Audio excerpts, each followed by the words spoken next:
ปอหลงแม่หลงปอลุงแม่ป่าปีป่าหน้าเอาอาสะทาตีนจ้องห้องวัดเท่าแก่หนุ่มกำเจ้ยิงตั้งหลายอันปินกีฬานุปัฏฐากสันนิบาตตานเข่าอยู่ตั้งบ้านตั้งจอง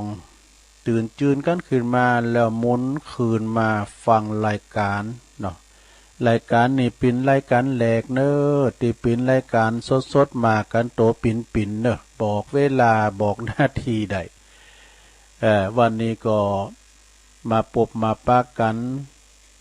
ซึ่งรายการนี้เปิ้นตั้งชื่อใส่ชื่อว่ารายการสัพเพเหระปะกิณกะขอนลุงไก่แจ้งรายการเสียงธรรมแสงทองวันนี้ก็พรำว่าเป็นวันที่อาตมาภาพเก่ากับผมตุลุงนันชัยวัฒนาคเสโนเป็นพระละนาตีตุลุงเนาะซึ่งจัดอยู่ที่วัดพระธาตุดอยน้อยตำบลดอยหล่ออำเภอดอยหล่อจังหวัดเชียงใหม่ซึ่งก็จะมาสลับซับเปลี่ยนกันตึงอาจารย์พระครูอภิวัฒนวิกรมเปิ้นก็จะมาจัดในวันนั้นวันติดวันจันทร์วันการวันพุธนะเปิ้นก็ได้เลิกสันเอาครูบาอาจารย์เอาได้นิมนต์เปิ้นมาเข้ารายการก็หลากหลายศรัทธาญาติโยมทั้งหลายแล้วว่ามาถึงวันพัดศุกร์เสาร์ก็เป็นเวลาของตุลุงคิวของตุลุงตึงบ่ปินรับบ่ปินนอนตื่นมาเต็งปลายค่ำรับแป๊บหน่อยนึงสะดุ้งตื่นน้ำก้ามนาฬิกาปลุกตีหนึ่งลุกขึ้นมาดีดพืชเลย เตียวจากห้องนอนคนจนห้องนอนใหม่ปุ่นปืนโฮงลงพอปุ่นนะเตียวจงกรมมานี่มีไอ้จอกอต้วยกุ่นมาไอ้จอกอก็คือหมาหมาที่มันจงหลักผักดีขนาดเจ้านายมันงามนะแต่มันก็โต้ยไปอาราคา ไอ้จอกอดิ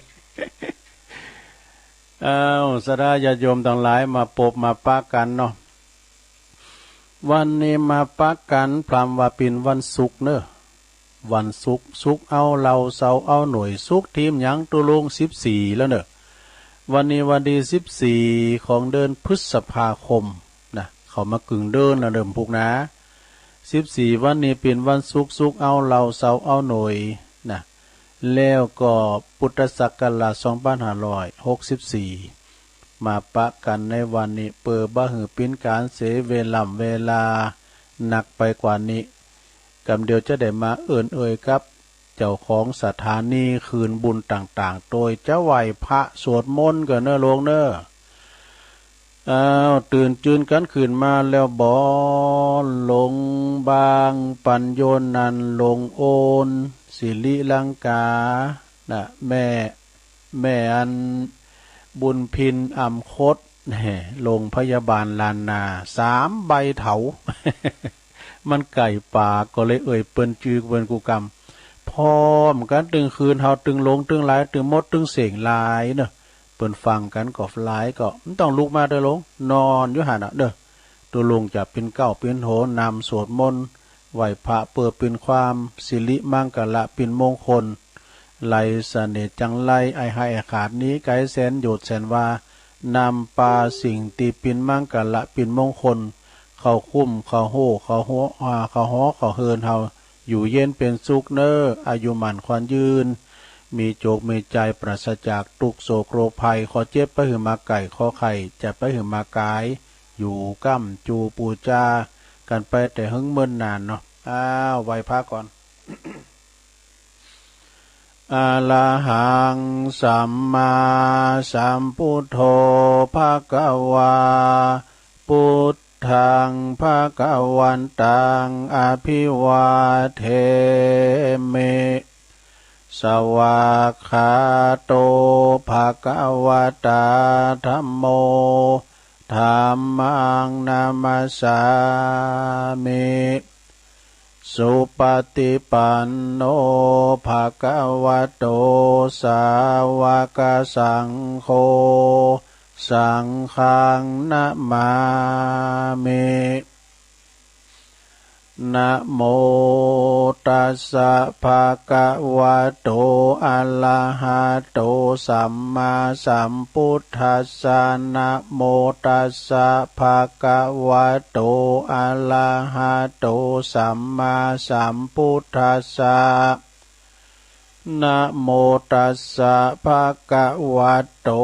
อะระหะโตสัมมาสัมพุทธัสสะอิติปิโสภะคะวะอะระหังสัมมาสัมพุทโธวิจาจารณะสัมปันโนสุขโตโลกวิโตอนุตตโลปุริสธัมมสารทิสัทธาเทวมนุสสานังพุทโธภควติสวากขาโตภควตาธัมโมสันติติโกอากาลิโก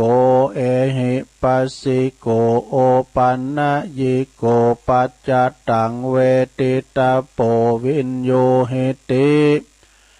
สุปฏิปันโนภะคะวะโตสาวกสังโฆอุจจุปฏิปันโนภะคะวะโตสาวกสังโฆยายะปฏิปันโนภะคะวะโตสาวกสังโฆ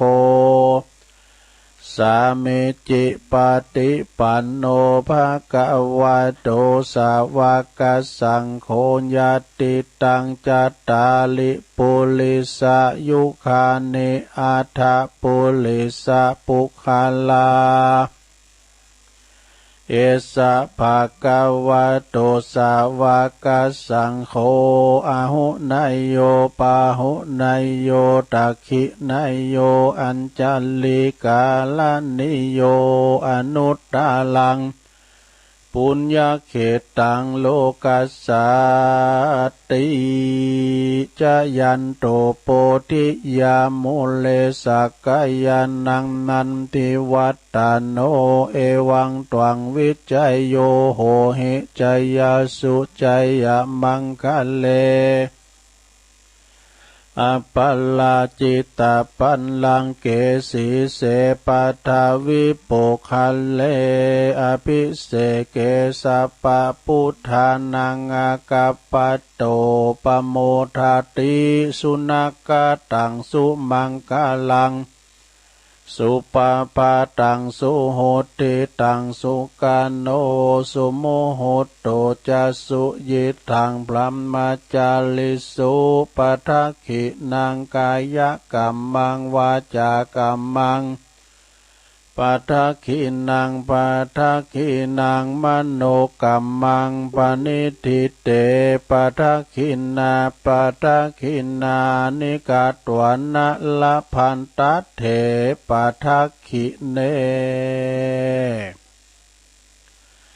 สัพพิติโยวิวัจจันตุสัพพะโลกวินาศตุมาเตภวัตวันตัลลโยสุขีติกายุโกภวะอภิวาตานาสิลิสานิจังวุตตาปัจจายโนจัตตารโอธรรมาวาทันติอายุวันโนสุขังปะลังเอาแล้วศรัทธาญาติโยมทั้งหลายตุลุงก็ได้สวดมนต์กล่อมไปปิ้นตีเรียบร้อยพุทธคุณธรรมคุณสังฆคุณคุณพาติตะไหลรัตนะผ่านแผ่วพระเกี่ยวเจ้าตั้ง3ประการเนาะจุงดลบันดาลมาปกป้องคุ้มครองรักษาครูบาอาจารย์พระสงฆ์องค์สามเณรเจ้าอยู่กับวัดกับวามีสลีติคามีสง่าราศีแล้วก็มีความสุขกายสบายใจแล้วก็ขอให้อยู่กัมจูปูจาวรพุทธศาสนาไปสืบทอดพระศาสนากันไปเป็นเนิ่นนาบุญศรัทธาได้สักการะปูจากับไหวนะเป็นเนิ่นนาบุญคือเปิ้นได้ไหวได้สาเนาะเปิ้นมาตานขันเข่าขันน้ำก็เอวังโหนตุ ศรัทธาก็เหมือนกันเนอะลงเนอะอยู่ดีมีสุขมีความสุขกายสบายใจมีสุขภาพพลานามัยสมบูรณ์แข็งแรงนะอยู่กับหอกับเพินมันซุบจับเดี๋ยวนี้เปิ้นไปกันที่ไหนตั้งใดก็มาไล่มาฟังคืนเท่านี้นะคืนที่งานมากันสดๆเนี่ยนะมากันโตปินฟังนำฟังธรรมกันไปนะฟังเทศฟังธรรมวันนี้ก็จะมีธรรมอยู่เอาไปตั้งสถานีกันเนอะสถานเนอะที่เปิ้นมีบุญหูบุญต่อโสตประสาทหูเฮาที่ได้รับฟังก็ย้อนเปิ้นเปิดลิงเอาสัญญาณเอาเสียงตุลุงไปสู่ตันผู้ฟังทั้งหลายช่วงเวลาตั้งแต่เปิ้นรับสัญญาณรายการธรรมะช่วงเจ้าช่วงเวลาก็ตั้งแต่ตี 3 ถึงตี 5อันประกอบไปโดยสถานีเก่าสถานีดังต่อไปในคืนพระพุทธศาสนาและวัฒนธรรมอันนี้ของวัดไฟหินฮอนเนอร์ตำบลสุเตปอำเภอเมืองจังหวัดเชียงใหม่ FM 104.50 เมกะเฮิรตซ์เนอร์โดยเมตตาบารมีธรรมอาจารย์พระครูสมุวิสุวัฒน์วรกิจโจวัดไฟหินเท่านี่เป็นพอแล้วก็เปิ้นก็ลิงสัญญาณไปเรียบร้อยนะสถานีที่2วิทยุของคณะสงฆ์อำเภอฝางเนอะโดยเปิ้นต่างอยู่ที่วัดพระบาทอุดมน้ำบ่อสาวาสำนักวิปัสสนาโดยเมตตาบารมีธรรมในหลวงพ่อพระครูสุจิตานุรักษ์หลวงพ่อใหญ่เฮาเนาะเจ้าคณะอำเภอฝางเฮาเนี่ยขึ้นบึดนี่ก็เกมน้ำมนต์เด้อสถาวันนี้วันศุกร์แต่บึดหลวงพ่อจะได้มาลายสวาดคาถาที่ยายมนต์ต่างหลายสิมาโวยนะวันนั้นก็ฟังเปิ้นแล้วแต่บึดวันนี้วันศุกร์ได้ยินกันแล้วนะแล้วก็ FM 100.25 เมกะเฮิรตซ์เนอร์อำเภอฝางครอบคลุมถึง3อำเภอแล้วเนอะสถานะแม่อายเจิงแม่อายฝางแล้วก็ชัยปราการนี่นะขอบคุณตุปีเจริญโชติธรรมโมเจ้าอาวาสวัดสันโค้งแล้วก็ขอบคุณเมตตาธรรมอาจารย์พระอาจารย์อมรเทพอุปสันโตวงเล็บอุดเถินตุปีโจเนี่ยขอบคุณตุปีโจโดยแล้วก็สถานีที่3แดนดินถิ่นล้านนาบ้านโฮงโงตำบลนำบ่อโลงอำเภอสันปัดตอง FM 103.50 เมกะเฮิรตซ์โดยคุณรุจิสมบัติเงาคำปีอ้ายใต้โหเฮาสถานีที่4คลื่นวิทยุของชุมชนนะวัดห้วยตองสักตำบลขวงเปาอำเภอจอมทอง FM 98.75 เมกะเฮิรตซ์หลวงพ่อท่านอาจารย์พระครูวาปีวรมานิตเนอร์และก็ท่านอาจารย์ชวาลิชัยวังโสอันนี้เป็นพระเจ้าหน้าที่เชื่อมสัญญาณไปสายไต่โซนไต่ดังฟังชัดเนอะดังฟังชัดดีตั้งแต่ตี2มาละเปิดเพลงขางเพลงเข้าไปมนเสียงธรรมเนอสถานีที่5จากอำเภอแม่แจ่มวัดบุพาราม FM 106.25 เมกะเฮิรตซ์โดยเมตตาบารมีธรรมอาจารย์หลวงพ่อพระครูมงคลวิสิทธิ์หลวงพ่อใหญ่เฮาเนาะเจ้าคณะอำเภอแม่แจ่มและก็ขอบคุณตุปีปลัดอุทัยถึง2ด้วยเนอพระเจ้าหน้าที่เฮาสถานีที่6ก็เน็กเนียวเรดิโอ FM 96.75 เมกะเฮิรตซ์ตั้งอยู่ที่บ้านโจงตำบลทุ่งกวาวห้างหุ้นส่วนจำกัดอนุสรณ์เรดิโออำเภอเมืองปานจังหวัดลำปางนะสถานีที่7ชุมชนคนเหนือเขื่อนเนออันนี้สายไต่ ตั้งอยู่ที่บ้านดงดำอำเภอฮอดจังหวัดเชียงใหม่ FM 90.75 เมกะเฮิรตซ์เนาะขอบคุณเนอสถานีที่8สถานีวิทยุเพื่อการศึกษาและพัฒนาอาชีพRadio Network FM 103.00 เมกะเฮิรตซ์เนออำเภอเมืองจังหวัดลำปางขอบคุณคุณโยมอนุพงษ์ตาจีนะโดยเจ้าของสถานีที่9สุดท้ายสถานีวิทยุRadio Network FM 99.50 เมกะเฮิรตซ์เนอวิทยาลัยเทคโนโลยีการจัดการกฟผแม่เมาะลำปางเก่าสถานีไปแล้วเนอ ต้องขอเจริญปอนขอบคุณตังเจ้าหน้าที่ตึงไปในไปนอกที่เปิ้นลิงสัญญาณไป กับศรัทธาญาติโยมต่างหลายได้ฟังกันเนี่ยศรัทธาเนาะ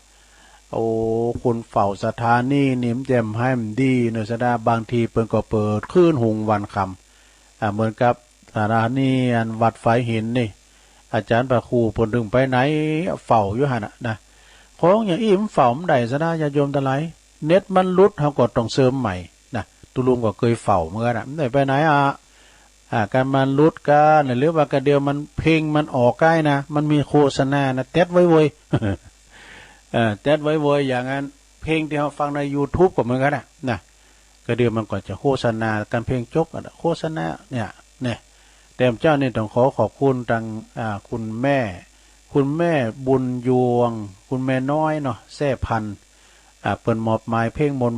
มาหือนะกล่องเพลงครับนะครับโบโต้แม่น้อยเปิ้นมอบหมายถวายมาเนาะของเพลงวิทยุก้าเนี่ยเปิ้นมอบให้ตุลุงเนี่ยเป็นความสุขให้กับศรัทธาญาติโยมที่ฟังเพลงย้อนยุคนะศรัทธาญาติโยมต่างหลายวันนี้ก็มาปบมาปะกันแถมวันหนึ่งนะ มาปะกันวันนี้ตุลุงก็มีพระธรรมเทศนานะของพระอาจารย์สมเพชรปัญญาโนโลกธรรม8คุณเฮานี่มันประสบพบเจอเมื่อกันหมดแหละนะ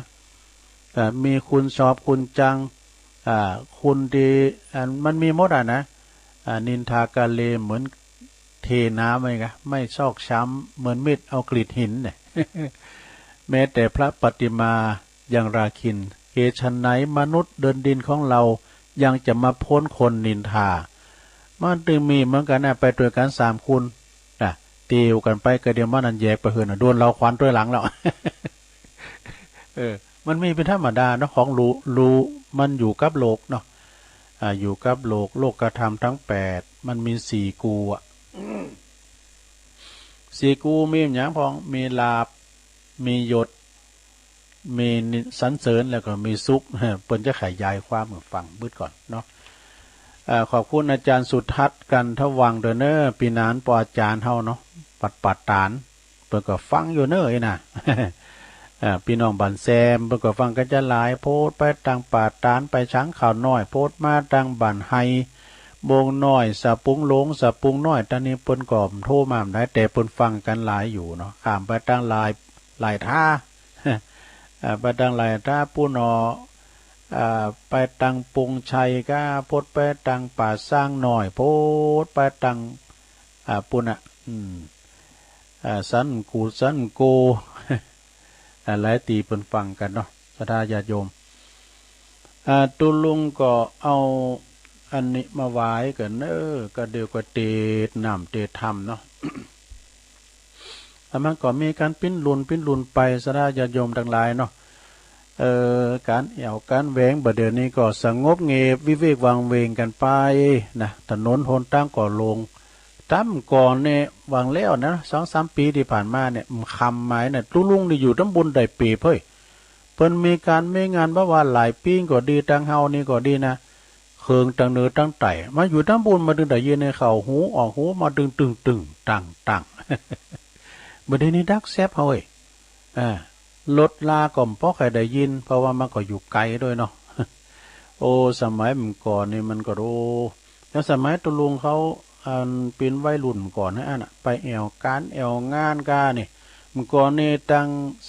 สนามวัดกานี่เพิ่นมีงานจัดดอกสนามโฮงเฮนกาเพิ่นจัดงานมีหยังก่อนก็มีมวยลำวงแล้วก็ดนตรีก็มีอีกเก้ตัวเอียกก่อนนี่มันคุณหนังนี่มันเลืองมันคุณนิยมขนาดมีหนังการว่าตั้งจอใหญ่อยู่นะสมัยนั้นนะบริการพูนทวีภาพยนตร์จอมทองนะพุทธเมืองเหนือภาพยนตร์นี่นะน้องบ่าวขาวนี่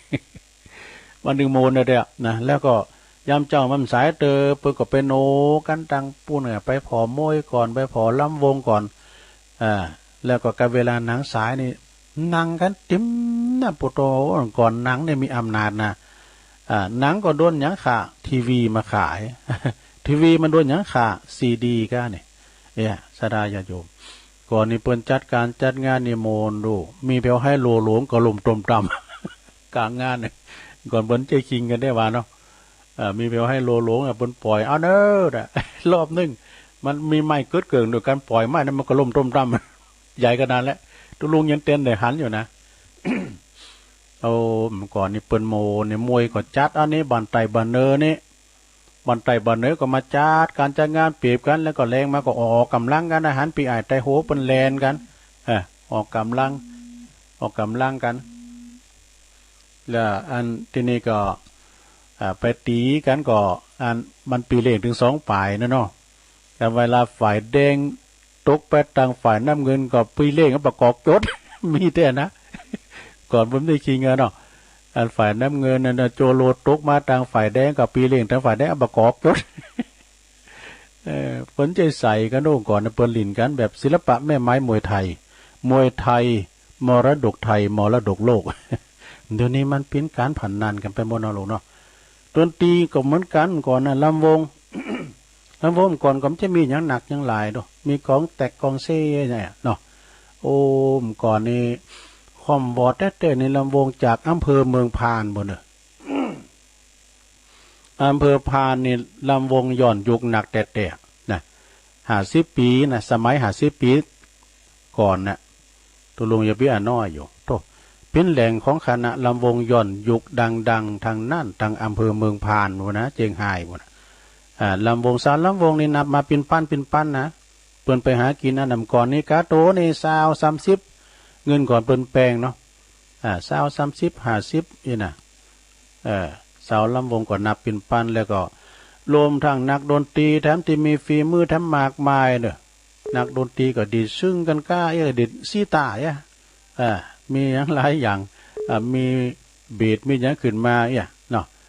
บ่ว่าจะเป็นคณะทางเจียงไฮ้มาจากเจียงไฮ้นะค่ะนะแม่ข่าวโตนสตาบทดังเริ่มนี่นะ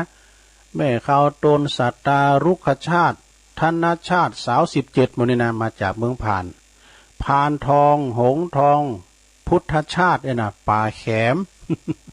หลายขนาดเพชรยางตาลเอื้องไ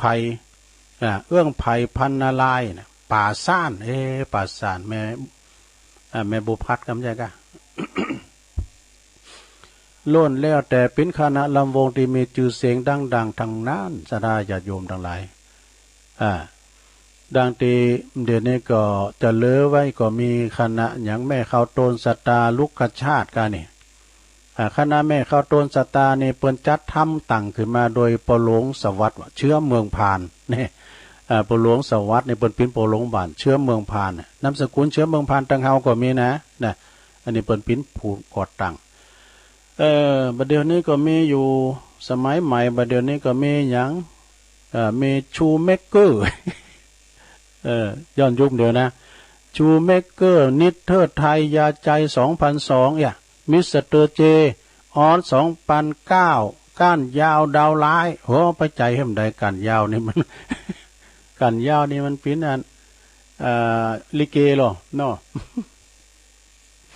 ที่อ่ำก่อนมันโมนสดาญาติโยมทั้งหลายไปแอวแวงหากันเปิ่มเจตีเจบุบกันไปมนไปงานกันลำวงนี่นะสดามก่อนนี่นะสมมติเนาะวันนี้รอบนี้เป็นรอบเหมาของหนุ่มบ้านใต้นะหนุ่มบ้านใต้ถ้าเราเปิ้นคืนไปนะหนุ่มบ้านเหนือเปิ้นไปยุ่งเด้อเปิ้นหือเกตกันลูกเปิ้นหือเกตกันลูกก็เรียกว่าหนุ่มบ้านเหนือเมาหนุ่มมันบ้านใต้ก็พออย่างนี้นะแล้วก็เปิ้นคืนไปเปลี่ยนกันเด้อเฮาพอนำมาสังเกตก่อนนะพี่อ้ายใต้หัวเฮาเนาะก่อนเปิ้นลำวงอยู่ดีๆนะก็เดี๋ยวต้นนั้นขึ้นไปเปลี่ยนเปิ้นแล้วเปิ้นลงมาดอกคุณโดนเปลี่ยนเปิ้นลงมาเปิ้นจะไปนั่งขาบอยู่หั่น ก็ได้ไปนั่งขาบหั่นเนาะเปิ้นรอบหมอเปิ้นก็จับกูของแม่อันนางลำน่ะเนาะจับกูนางลำนะซะดาก่อนนี้เปิ้นอย่างอันแตกลำวงเปิ้นก็มีเป็นจังหวะก็มีเพราะว่าจะเป็นจังหวะสันอันอย่างอันสามชาเนาะซันตาน่ากองยาวแล้วก็สีโน่นเปิ้นลำเวทดุมก่อนเปิ้นลำเวทก็มีล่ะเริ่มเดือนนี้บ่โทกันเวลาวันนี้รอบนี้อบต.เหมาปุโอ้ยติมเวทีลงหันนั่งลำ สมัยก่อนก็สมัยเดี๋ยวมันก็คล้ายๆก็มันก็ไปกันหลายพองก่อนก็ว่านกหวีดปีดนี่นะเปิ้นลุงมาหมดหรอกแม่อันต่างนางลำเปิ้นยกมือไหวกันโดยกมือไหวฝ่ายประจายกันโดมาสังเกตนะ โอ้ก่อนนิมนต์ในสถานเนาะการงานก่อนนี่ไปกับเปิ้นเจบุบเจตีกันเนาะเป็นตีมนตีงานกันเอาละเอาอันนี้มาไว้เกินสดาญาโยมตุลุงก็มีเวลาหลายอยู่ด้วยเนาะคุณโยมแม่สุปรีส่งมาเนี่ยนะเป็นขอคิดเนอะสดาเนี่ยเมื่อได้เอามาวาละกรรมกันฮะเดี๋ยวทำได้ก็เหมือนน่ะลูกกระทำ8นี่ก็กระเดียวก่อนการทำบุญสดาญาโยมนะเปิ้นมาถามกันทำไมถึงต้องทำบุญอันนี้ก็เป็นกรรมที่สมเด็จพระพุทธาจารย์โตพรหมลังสีนี่เปิ้นได้ว่าไว้นะวัดโคสิตวัดระฆังโคสิตารามจากกรุงเทพน่ะทำไมถึงต้องทำบุญเปิ้นเตดไว้มื้อน่ะเปิ้นบอกว่าบุญคืออะไรทำไมถึงต้องทำบุญ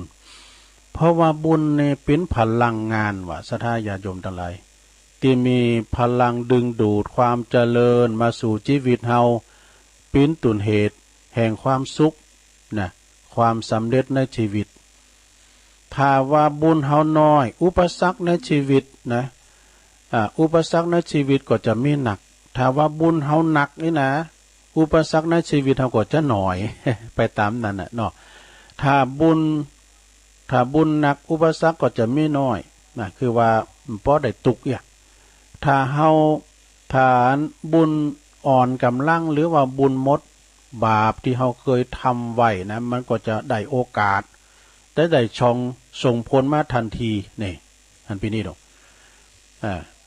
ทำไมทำให้ชีวิตของเฮามีอุปสรรคนาต่างๆเด้อกับเวลามดบุญนะความโง่ก็ย่ำแต้นหายความควายเข้ามาแทรกแท้หมดอ่ะหิหามาได้ถูหวยได้แต่ปึ้มใจครับแล้วก็แถมอย่างหนึ่งเช่นเวลาเฮาเจ็บป่วยเมื่อยไข้ก็ดีก็บ่มีความสุขเช่นว่าเฮาเจ็บป่วยได้เจ็บไข้ได้ป่วยบ่มีความสุขหมดอำนาจวาสนาเสียเป็นว่าเสียชื่อเสียเสียงเสียเกียรติยศแม้แต่คุณที่เคยหักกันก็หมดหักไปเนี่ยแม่แต่ทรัพย์ที่มีอยู่ก็น้อยนิดก็ยังรักษาไว้บ่ได้ก็มันน้อยนะก็จ่ายไปมันเสี่ยงไว้อ่ะ ฉะนั้นการที่จะมีทรัพย์สมบัติทุกอย่างและก็ความสมบูรณ์พร้อมในชีวิตนั้นก็จะต้องมีบุญนะมีบุญหนักบุญหน่อยตัวบุญคือมันพอเพียงบุญเท่าหนักนี่นะเนาะซึ่งเพราะว่าจะอยู่ในสถานภาพใดล้วนต้องอาศัยบุญทางนั้นในสถานเนอะเพราะว่าจะอยากอยู่แบบพอเพียงพอกินพอมีพอกินหรือว่าจะคิดจะเป็นเศรษฐีมหาเศรษฐีหรือว่าพระเจ้าจักรพรรดิแม้กระทั่งปรารถนาจะหมดกิเลสบรรลุมรรคผลนิพพาน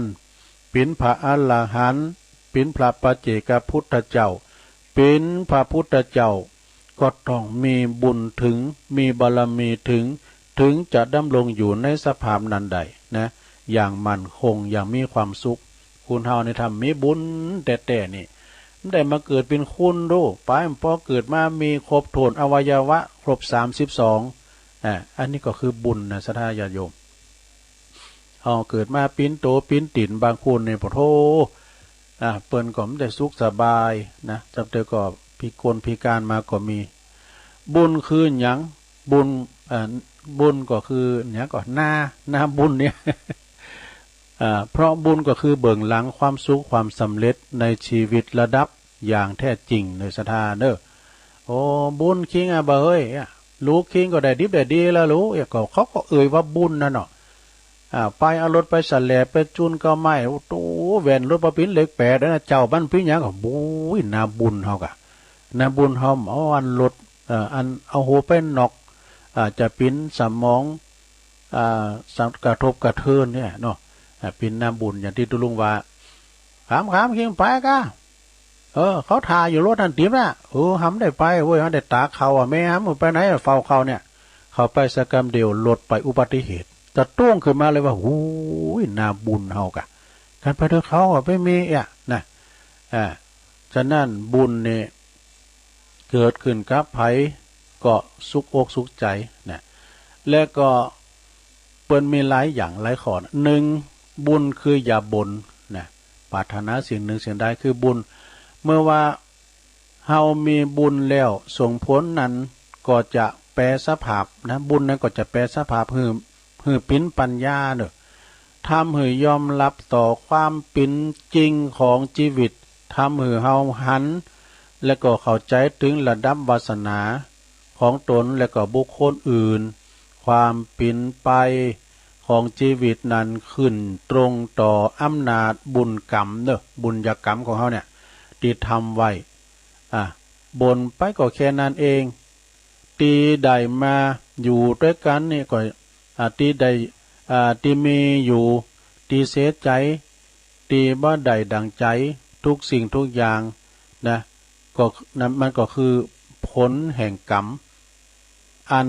เป็นสมบัติของเฮาเองนี่อันนี้ข้อหนึ่งนะซะนะ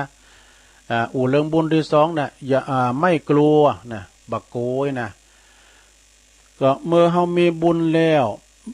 ผลแห่งบุญนั้นก็จะแปลสภาพให้เฮาให้เป็นความเข้มแข็งกล้าหาญตามกำลังของบุญญาฤทธิ์ทำให้เฮาเบาหวั่นไหวต่ออุปสรรคและก็ปัญหาที่จะเกิดขึ้นนะเพราะว่ามีความมั่นใจมั่นใจอย่างใดในความที่บริสุทธิ์เป็นผู้บริสุทธิ์ความเป็นผู้ที่มีบุญความเป็นผู้ที่มีบุญของตนเมื่อจะเกิดหยังก็จะทำหยังมีกำลังบุญมารับรองนะกำลังบุญมารับรองทั้งหมดทั้งสิ้นนี่อันนี้ข้อที่สองในโลกนามีข้อที่สามไม่ทำชั่วนี่เมื่อมีบุญแล้วผลแห่งบุญนั้นก็จะแปลสภาพคือเป็นตัวควบคุมบริหารจัดการตามกำลังของบุญญาฤทธิ์ทำให้เฮาเกิดความโกรธความละอายต่อบาปมีหิริมีโอตตัปปะต่อกรรมต่อเวรอย่างต่างๆความผิดน้อยใหญ่ทั้งที่ในที่ลับและก็ที่แจ้งหันถึงความเสียหาย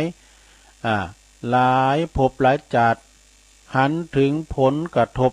ต่อครอบครัวต่อโลกต่อสังคมอย่างมากมายมหาศาลนี่อันนี้ข้อที่สามต่อไปเป็นข้อที่สี่ลงฟังไปเนิ่นรับไปแล้วก็รับก่อนพี่ยังนะก็เดี๋ยวจะว่าทำก่อนรับเมื่อเฮามีบุญแล้วนะเมื่อเฮามีบุญแล้วบุญนั้นก็จะส่งผลให้เฮาได้แปลสภาพคือเฮามีความเป็นอยู่สะอาดสว่างความสะอาดความสว่างความสงบตามกำลังบุญญาฤทธิ์ที่เฮาที่ทำมือเกิดพลังแห่งความสงบแห่งจิตแห่งใจบ่ฟุ้งซ่านบ่รำคาญใจบ่คิดปิ้นตุกความคิดก็ถูกต้องล้วนนำมาซึ่งความเบิกบานตึงกายตึงใจบ่กึดถึงความตุกเลยนะข้อที่ห้าโยมรอได้นี่คิดได้รอได้พูดได้รอได้นี่ก็เมื่อมีบุญแล้วบุญก็จะส่งผลให้เฮาแปลสภาพให้มีความเย็นใจเย็นมีใจเย็นมีความยืดหยุ่นตามกำลังของบุญญาฤทธิ์บ่ใจห้อนบ่ใจโวยบ่ใจเร็วหันถึงจังหวะและโอกาสของชีวิตนี่มีข้อที่6นำอยู่เนี่ยอดใดทนใดปุถโธอันนี้สำเน็จเด้อเฮาอดใดทนใดโอด3เตอก็เป็นพระเจ้าโอด9เตอก็เป็นมหาเศรษฐีเมื่อเฮามีบุญแล้วชะตาบุญผลบุญผลแห่งบุญนั้นก็จะแปลสภาพให้เฮาให้เป็นพลังงานเข้มแข็งเด้อเข้มแข็งตามกำลังบุญญาฤทธิ์ทำให้เฮามีความอดทนตีเป็นหนึ่งนะ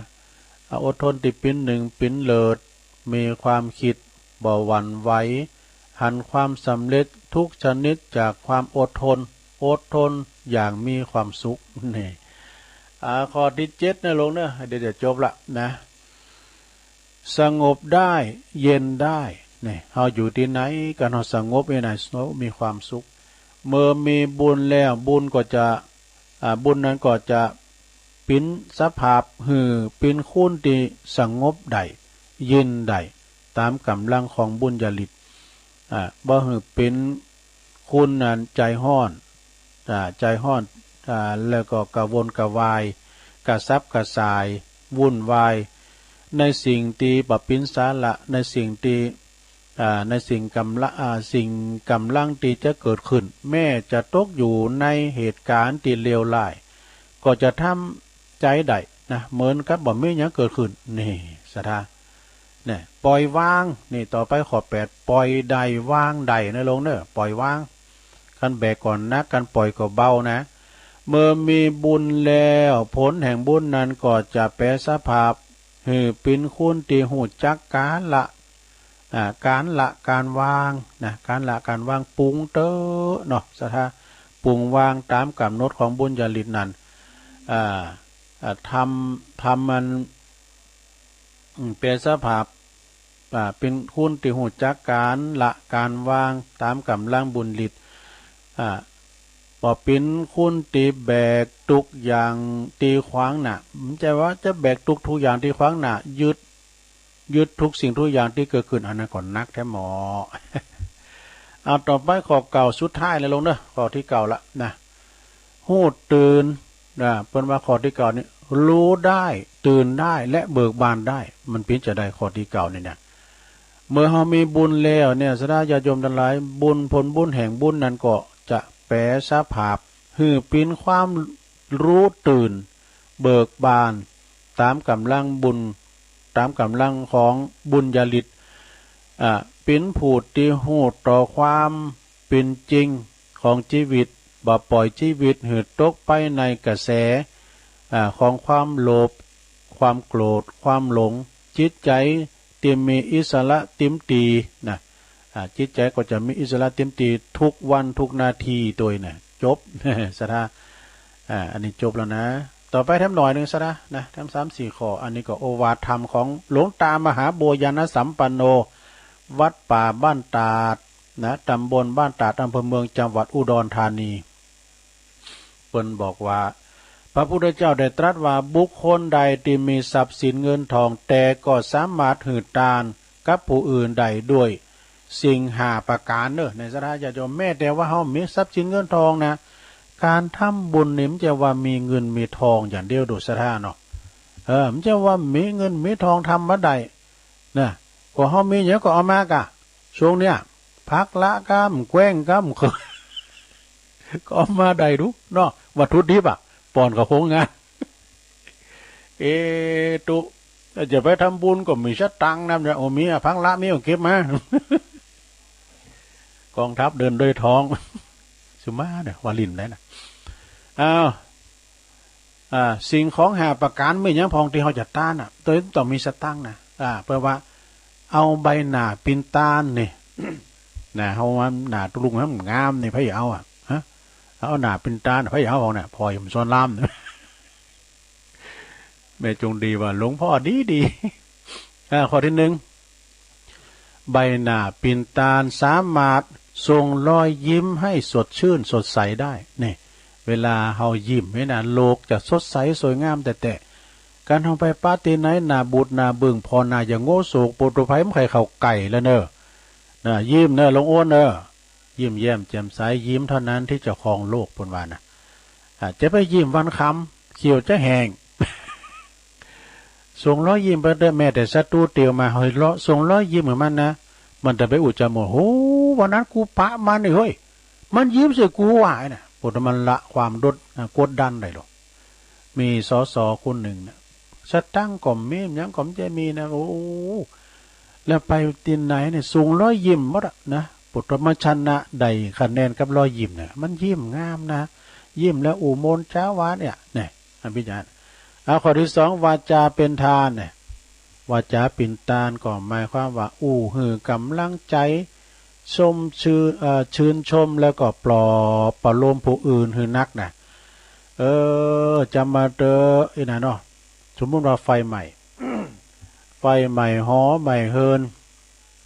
มีพระมหาเถระตุนหนึ่ง เมื่อละนะตัวลุงก็มาชุกคิดว่าเปิ้นบอกให้เจ้าของเฮินที่มันโดนไฟใหม่โยมเอ้ยจะมาเตอไฟใหม่หอใหม่เฮินเฮายังเหลือแผ่นดินอยู่ เฮาโตจับใจได้เด้อเฮาก็กึดก็สร้างทำไมเปิ้นให้กำลังใจด้วยให้วาจาเป็นทาน3หือใจปินตานนี่กวัดเอาใจเอามาตาเนาะลง สามารถเปิดอกเปิดใจกับผู้อื่นโดยความนอบน้อมและจริงใจนี่นะจริงอกจริงใจซึ่งกันและกัน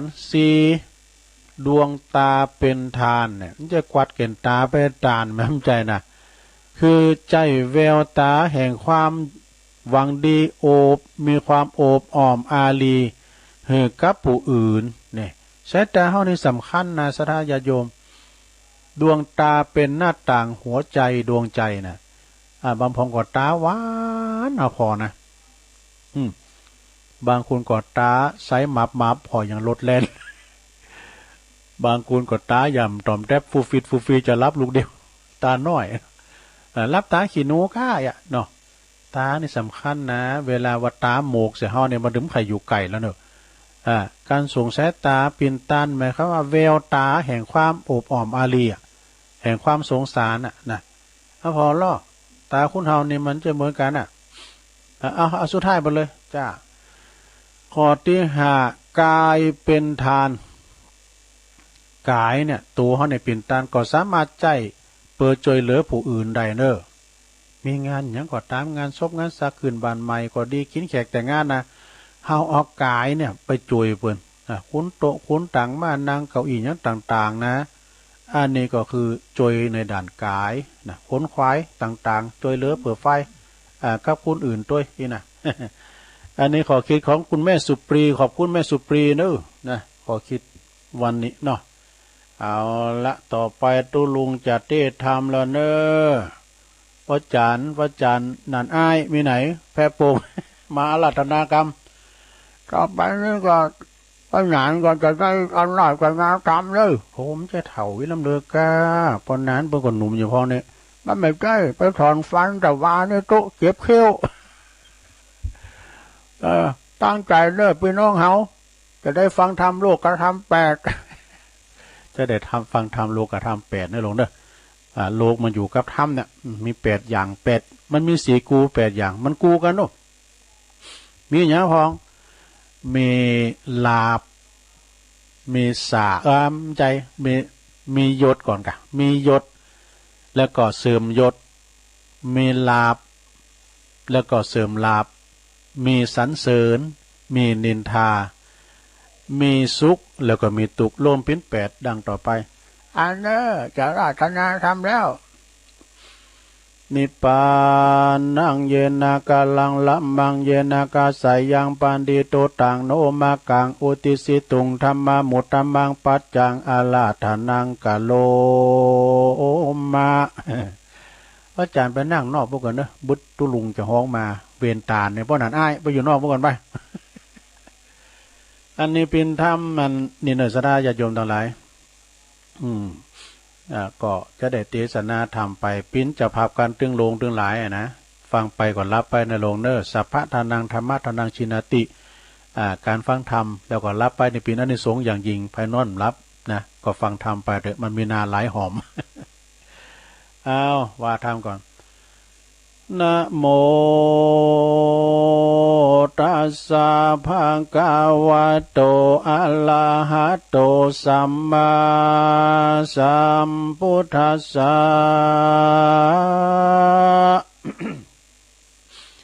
ปุณทัสสะโลกาธัมเมหิจิตังยัสสนะกัมปติอโศกังวิลาจังจิตังเอตัมมังคัลลมุตตะมันติ สัทธโวดุลาสาปุลิสาตั้งหลายตั้งผู้การนิ่งใหม่ใครพรากพ้นเสียจากวัฏสงสารได้ถึงนิพพานเวียงแก้วอันเป็นที่แล้วเมื่อไปลุนจึงมากาตามบุญเมียดไว้แล้วตามหาได้หรือมีอันเป็นกองดีแบบเบาแห่งปราชญ์เจ้าอาจารย์คือหือตานเขาน้ำวัตถุพร่ำปัจจัยพื้นขัวใบแผ่นผ้าแก่คนกำผ้าอนาถาหรือคนจันละแก่เต่านักปราชญ์เจ้าเจียงจีแปลงใจดีจมจื้นแล้วก็ยกยื่นตานไปนักปราชญ์ใคร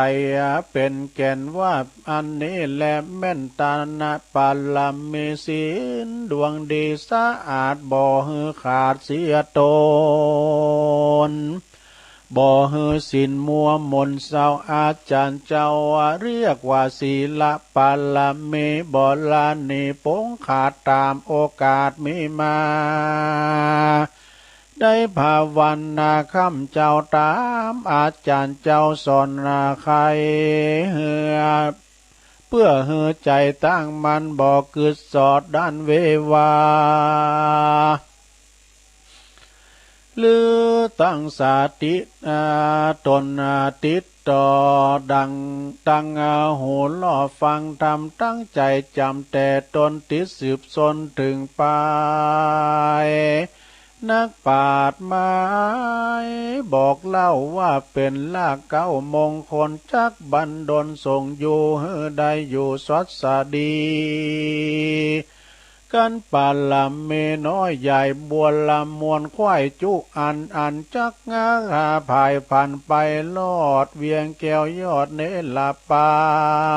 นบาดนี้อาจารย์พ่อแม่ตั้งเท่าแก่เอาอาปากันมามวลหมู่พร้อมนะอยู่ฟังธรรมจุงดาจำแต่ตนติดสืบสนถึงปลายบัดนี้แด่เตอศรัทธาอันว่าสัพพัญญูพระพุทธเจ้าตนเป็นปิ่นเก่าติโลกาได้เทศนาเก่าจียังโลกาธรรมนี้8ประการสอนคนสงสารหนุ่มเฒ่าเพื่อตัดเหตุเก่าตั้งไว้หือได้ผ่านไปไปสู่ยังที่อยู่กะเสมสีหือได้หนีพ้นจากต่างทุกข์ยากสงสารเถิงนิพพานเวียงแก้วอันเป็นที่แล้วมาโนในดังบาลีไขแต่ตนว่าพุทธสโลกธรรมเมจิตตังยัสสนกัมปติอโศกังจิตตังดังนี้พระเก่าจี้กฎหมายว่าคนยิงใจมวลหมู่อันค้างอยู่ทรงสารมีพามารหลายแหลนับบ่อเปสังขายาเมื่อมีโลภะธรรมะถูกต้องได้แห่งห้องหัวใจแห่งคนผู้ใดนั้นเล่าก็อยู่ดังเก่าเดิมดีบ่ยินดียินไล่บ่อยู่จะควายเดิมอ่อนละใจบ่เฟื่อนก่อนสาตอนบ่มีใจบ่เอาล้อนโศกาใจก็ใจผู้นั้นหนาผ่องแผ้วดังเป็นดังแก้วดวงใสกิเลสไก่เสียงขาดบ่ประมาทบ่มาปาดสันดานมีใจบานชื่นจอยโยคาก้อยเสียตนย่อมเป็นมงคลผาเสดผาหือเกิดเจยบานถึงนิพพานสุดยอดดับเสียงขอดมาภัยมารแลนาอันว่าโลกาธรรมนั้นใส่สั่งวิภาคไว้8ประการโลโภคือมีโชคลาภมวลมากอะโลโภโช โจกลาบนั้นนี่หายาโสมียศกามียศหลายบ่อน้อยอายาโสยศมากากาดก้อยไก่การนินทาคนนินทาสาสาวะปะสังสาคนตัวดาวซักเสริญสุขสุขขังสุขจำเลินจื่นจอยตุกขังนั้นก็คือตุกจองหอยมาปานตั้ง8ประการนี่เหล่านักปราชญ์เจ้ากล่าวไว้ว่าเป็นโลกาธรรมคือเป็นธรรมตั้งอยู่คิดเป็นกู้โลกาโลกนี่บ่ม้างคนอยู่สร้างเพียงใดทำตัวไปเพียงอันบ่ด่วนสันนิหายธรรมตั้งหลายฝูงนี้ปราดเก่าจี้ว่าโลกกาธรรมจัดไข่กรรมกล่าวแทงที่แจงยาวไปคือคนผู้ใดนั้นเรามีลาภมากเต้าทมทองทมบ่เจยจมจื้นสู่บ่เล็งรู้ยินดีย้ำโลภะบ่มีสันนานั้นใส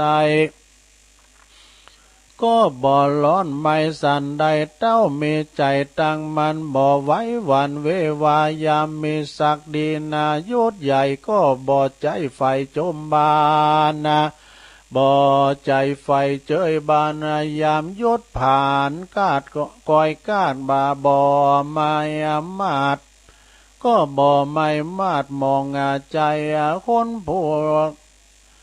คนขาจะไขว่าลายอยู่จากก้อยสันเดียคนไขว่าตีเก่าอัวเป็นกรรมชื่นสู่ซักเสริญก็บ่มีใจเจิญจมจื่นปีติตื่นตัวตามยามทุกไหลหลามทางคอนก็บ่ได้ตุกล้อนได้ตุกล้อนเครื่องขีก็มีขันติอดกันบ่ไว้วันสันได้บ่จะไข่ล่ำต้อยบ่ต่ำก้อยมองผ่านยามสุกบานหลายแหล่เข้าของแพร่ทมทองบ่เยี่ยตัวปองหน้าไก่บ่มักไฟสักสูงเมใจกุ้งตุงตั้งมันบ่หอนเฟือนบ่หอนสั่นเฟือนไว้ใจคนใดดังนี้นักปราชญ์จี้ไข่กรรมว่าเป็นมังกรลกรรมพาเสดปาหือเกิดสวัสสดีแลนาอโศกังจิตตัง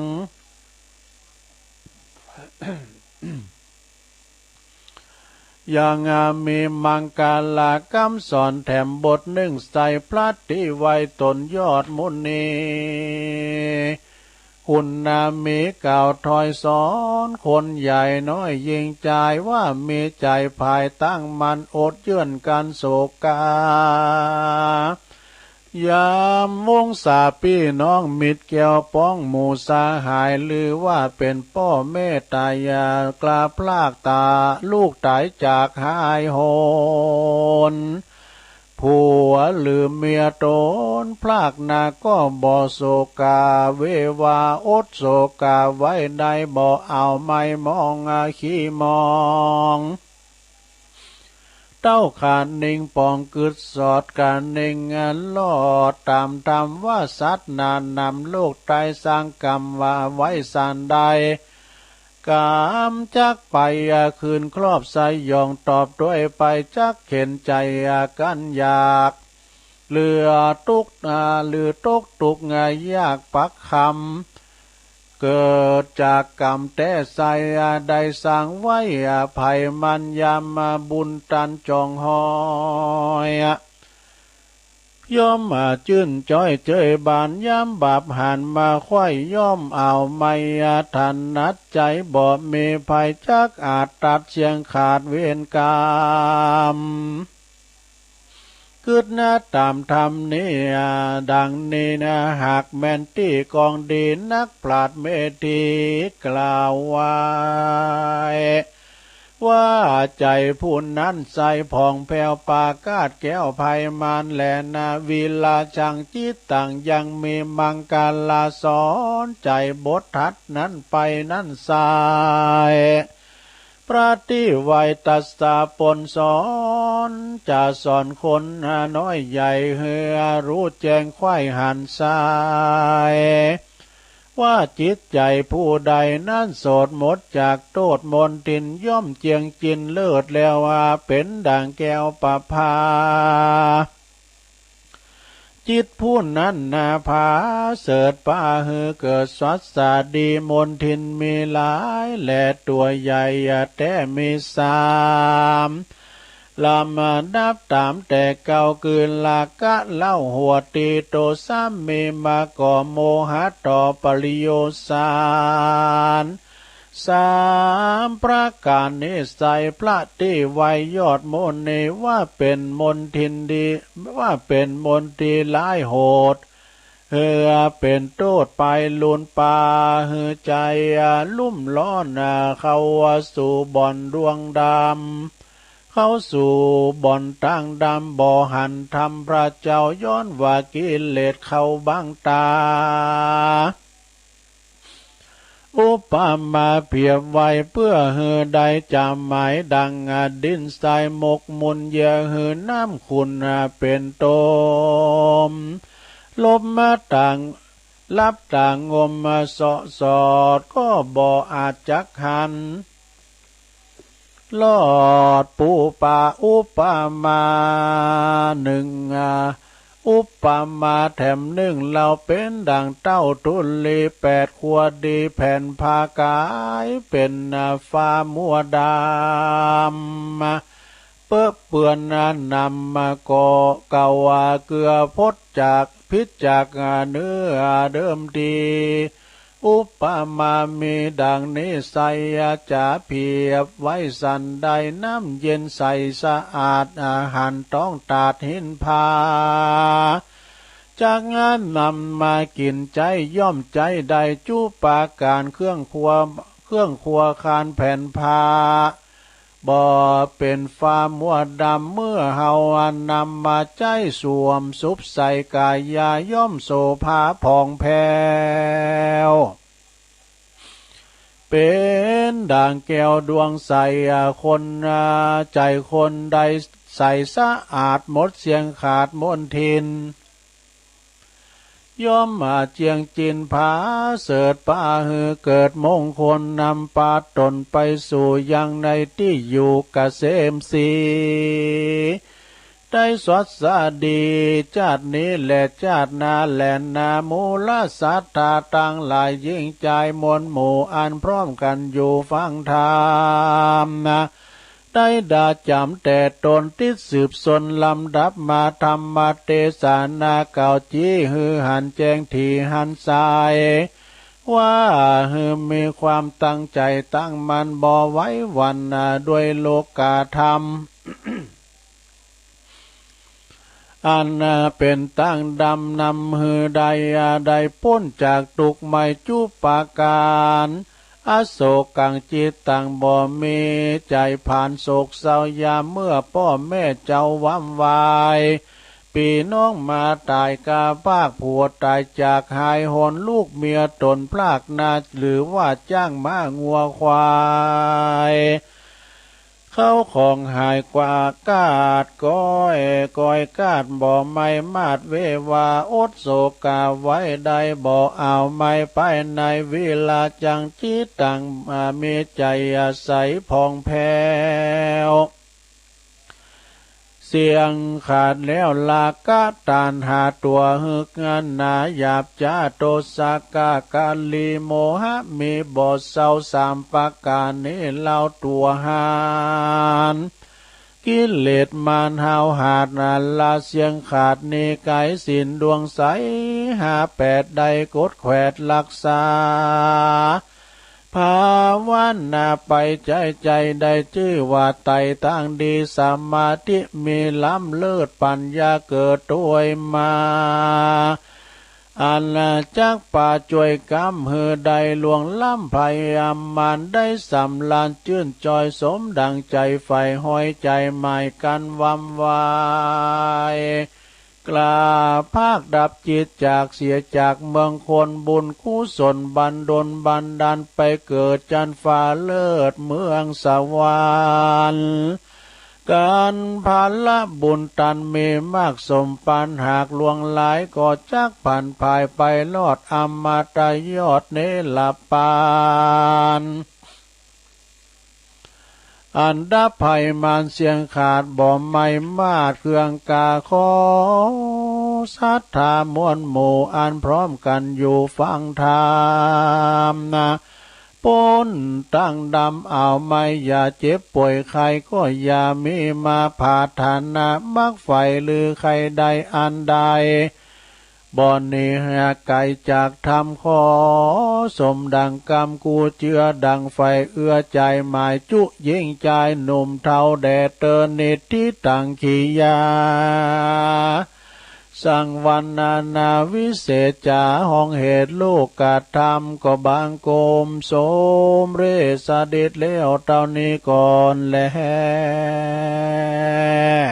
สาธุสาธุสาธุรับไปแล้วก็หลงโอ้ตุลุนเตดไปก็ฮิจะรับในเหมือนกันเด้อก็กู้มาไปหน่อยสนาธรรมก็ยาวอยู่พองตัวมันก็ใหญ่ดีขอบคุณตุปีเนอตุปีสมนึกหรือว่าสมเพชรปัญญาโนวัดป่าไผ่บ่อทองเนี่ยเนาะตำบลแม่โป่งส่งมาเนาะก็ขอบคุณครูบาอาจารย์ที่เปิ้นส่งธรรมมาเนาะแล้วตุอุ้ยแถมนะตุอุ้ยก็เอาธรรมบรรยายว่าแถมแล้วก็คุณแม่กิมหลังเนี่ยเพิ่นก็มอบธรรมมา10ผูกนะก็มันซ้ำกันพองก่อนพี่ยังก็ทยอยติดกันไปเนาะสาญาติโยมทั้งหลายธรรมโลกกับธรรม8นี่มันเป็นธรรมกูกับโลกหน่อยสาญาติโยมทั้งหลายนะมันกูกับโลกแต่มีภัยประสบพบเจอมีหมดนะสาญาติโยมแม้แต่สัตว์ตาลิสารเนาะเป็นหมูเป็นหมาเป็นหยังก็โดนเราเหมือนกันนะ คุณเฮาก็โดนเรานะเด็กก็มีภัยเราก็เอาโพรกเก่าเป็นเรา มันแต่ตาป่ามก็เนาะก็เป็นว่าไฟนอกห้ามเอาออกไฟในห้ามเอาออกไฟนอกห้ามนำเข่าเนาะก็มันจะมี4อย่างด้วยกันนะแล้วมีกูนะมียศนะมียศยามมือสมัยเขามียศถามบรรดาศักดิ์ง่ายๆเนาะสมมติว่าอย่างเปิ้นปิ้นตำรวจทหารเนี่ยนะรับราชการอย่างต่างๆเปิ้นมีเรื่องอำนาจดูหมายความว่าเปิ้นมีหน้าที่มีปิ้นตำรวจก็จับผู้ร้ายกะเนาะซะนะเวลาว่าเปิ้นปลดเกษียณไปแล้วเนาะเป็นครูบาอาจารย์เป็นผอ.ก็ตามแต่เพิ่นก็มาอยู่เป็นคนธรรมดาสามัญชนเนี่ยนะซะนะก็เสริมลาภเสริมยศไปละมียศละนะแต่ว่าถ้าปิ้นปอหลงลาออกปอหลงก็ปิ้นปอหลงเต้าตายเนาะเปิ้นดื้อห้องปอหลงตลอดนะแล้วก็เป็นครูก็เหมือนกับห้องครูตลอดปอครูแม่ครูปอครูแม่ครูลาวันปอครูทวีแม่ครูเพลินพิษใช่กะทิพลึกนะเพิ่นเป็นครูตลอดนะศรัทธาญาติโยมทั้งหลายแล้วก็เวลาถอดยศออกไปก็เป็นสามัญชนคนธรรมดามียศเสริมยศมีลาภเนาะมีลาภก็คือลาภสักการะซะนะเนาะลาภสักการะอย่างว่าเฮามีลาภสักการะนะเปิ่นมาทำบุญก็ดีมันก็ดีวันใดวันหนึ่งเฮามีลาภมันก็เสริมลาภไปนะก็เสริมลาภไปก็มีไผอย่างมาเดียวนี้ก็สนะญาติโยมนำก่อนเนี่ยโอ้อย่างสุมาวัดพระธาตุดอยน้อยนะวันเสาร์วันอาทิตย์ป้อมมิตรจอดรถเหมือนกันเด้อมาเดินนี่ห่างเหินนะสนะก็เพื่อเยอะก็เพราะว่าการโรคระบาดนะกะเนาะเพื่อก็มาตื้อแต่ก่อนนี่การนำกาไฟกับปอโตนะการไปแกะตู้บริจาคเนี่ยซะนะเดินได้10,000 ปลายกันเด้อแต่ว่ามันใจหลายอย่างเปิ้นออกเปิ้นเสริมเปิ้นแปลงซัดเด้อซัดปักหลังคาวิหารเจดีย์ไกลน่ะแปลงซับปะทนสลาเปิ้นก็มาถึงวันก็ว่านะ มันใจเครื่องออกเครื่องใหญ่มันก็เปิงเหมือนกันนะ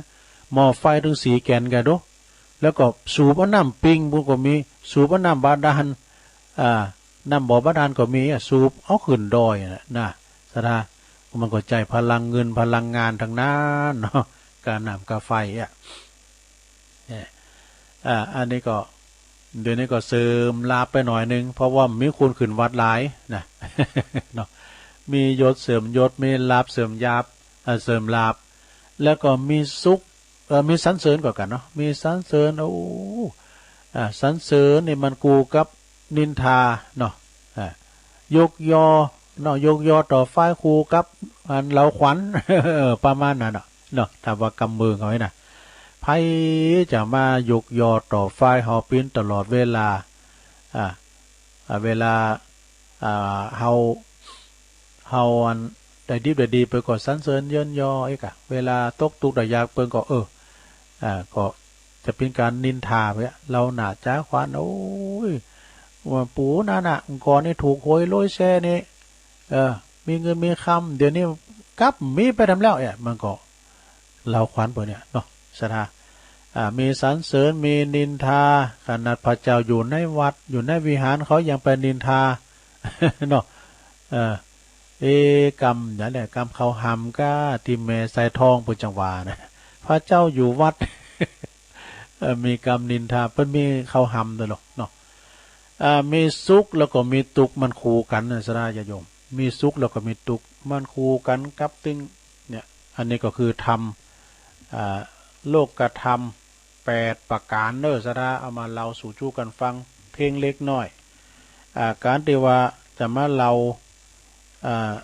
ย้อนหรือว่า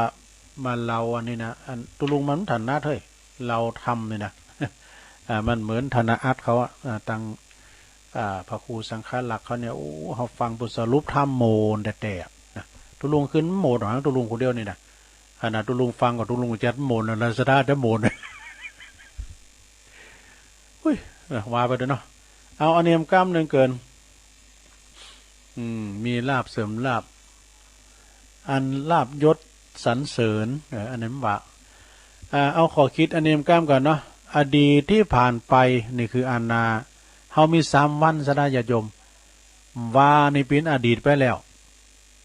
พุกก็เป็นอนาคตะอย่างมาเตอวันนี้เป็นปัจจุบันเนาะอดีตก็ผ่านไปแล้วอนาคตยังมาถึงทำให้ปัจจุบันให้ดีที่สุดเนี่ยเพิ่นว่านะสิ่งใดที่เฮาทำอยู่ในปัจจุบันนี่นะก็เป็นเหตุในอนาคตเขาทำดีวันนี้นะอนาคตก็จะดีไปติ๊กๆถ้าเขาทำดีวันนี้อนาคตเขามีหวังตกงานก็ว่าไปเจการทั้งเปิ่นก้าบัดต้งต่อนาตีก้าไปหลาไปควายเลิกเจ้าก้านะก็เป็นผลในอนาคตเปิ่นก็จะได้ขี่เขาออกแค่นี้นะเป็นเหตุในอนาคตอาจจะเป็นเลี้ยวๆนี่หรือว่าพุกนี่หรือว่าหรือว่าเดินนี่ปีหน้านี่มันก็มันแน่หรือว่าจาดหน้าก็ตามนะจาดต่อไปตามเหตุตามปัจจัยเฮาอยากมีอยากจะปิ้นหยังขอเฮาจงทำวันนี้ให้ดีที่สุดนี่ทำวันเนี้ยมันปัจจุบันเนี่ยซะนะให้ดีที่สุดจะไปเอาเรื่องอดีตแล้วก็อนาคตมาเป็นอุปสรรคเด้อนี่นะจงเอาแต่จงเอาแต่อดีตมาเป็นบทเรียนนี่เอาความหวังตั้งใจมาเป็นพลังเนี่ยในการสร้างความดีรวมกันในสังคมนี่เฮายังจะต้องอาศัยสิ่งกันและกันสังคมต้องการคุณดีนะ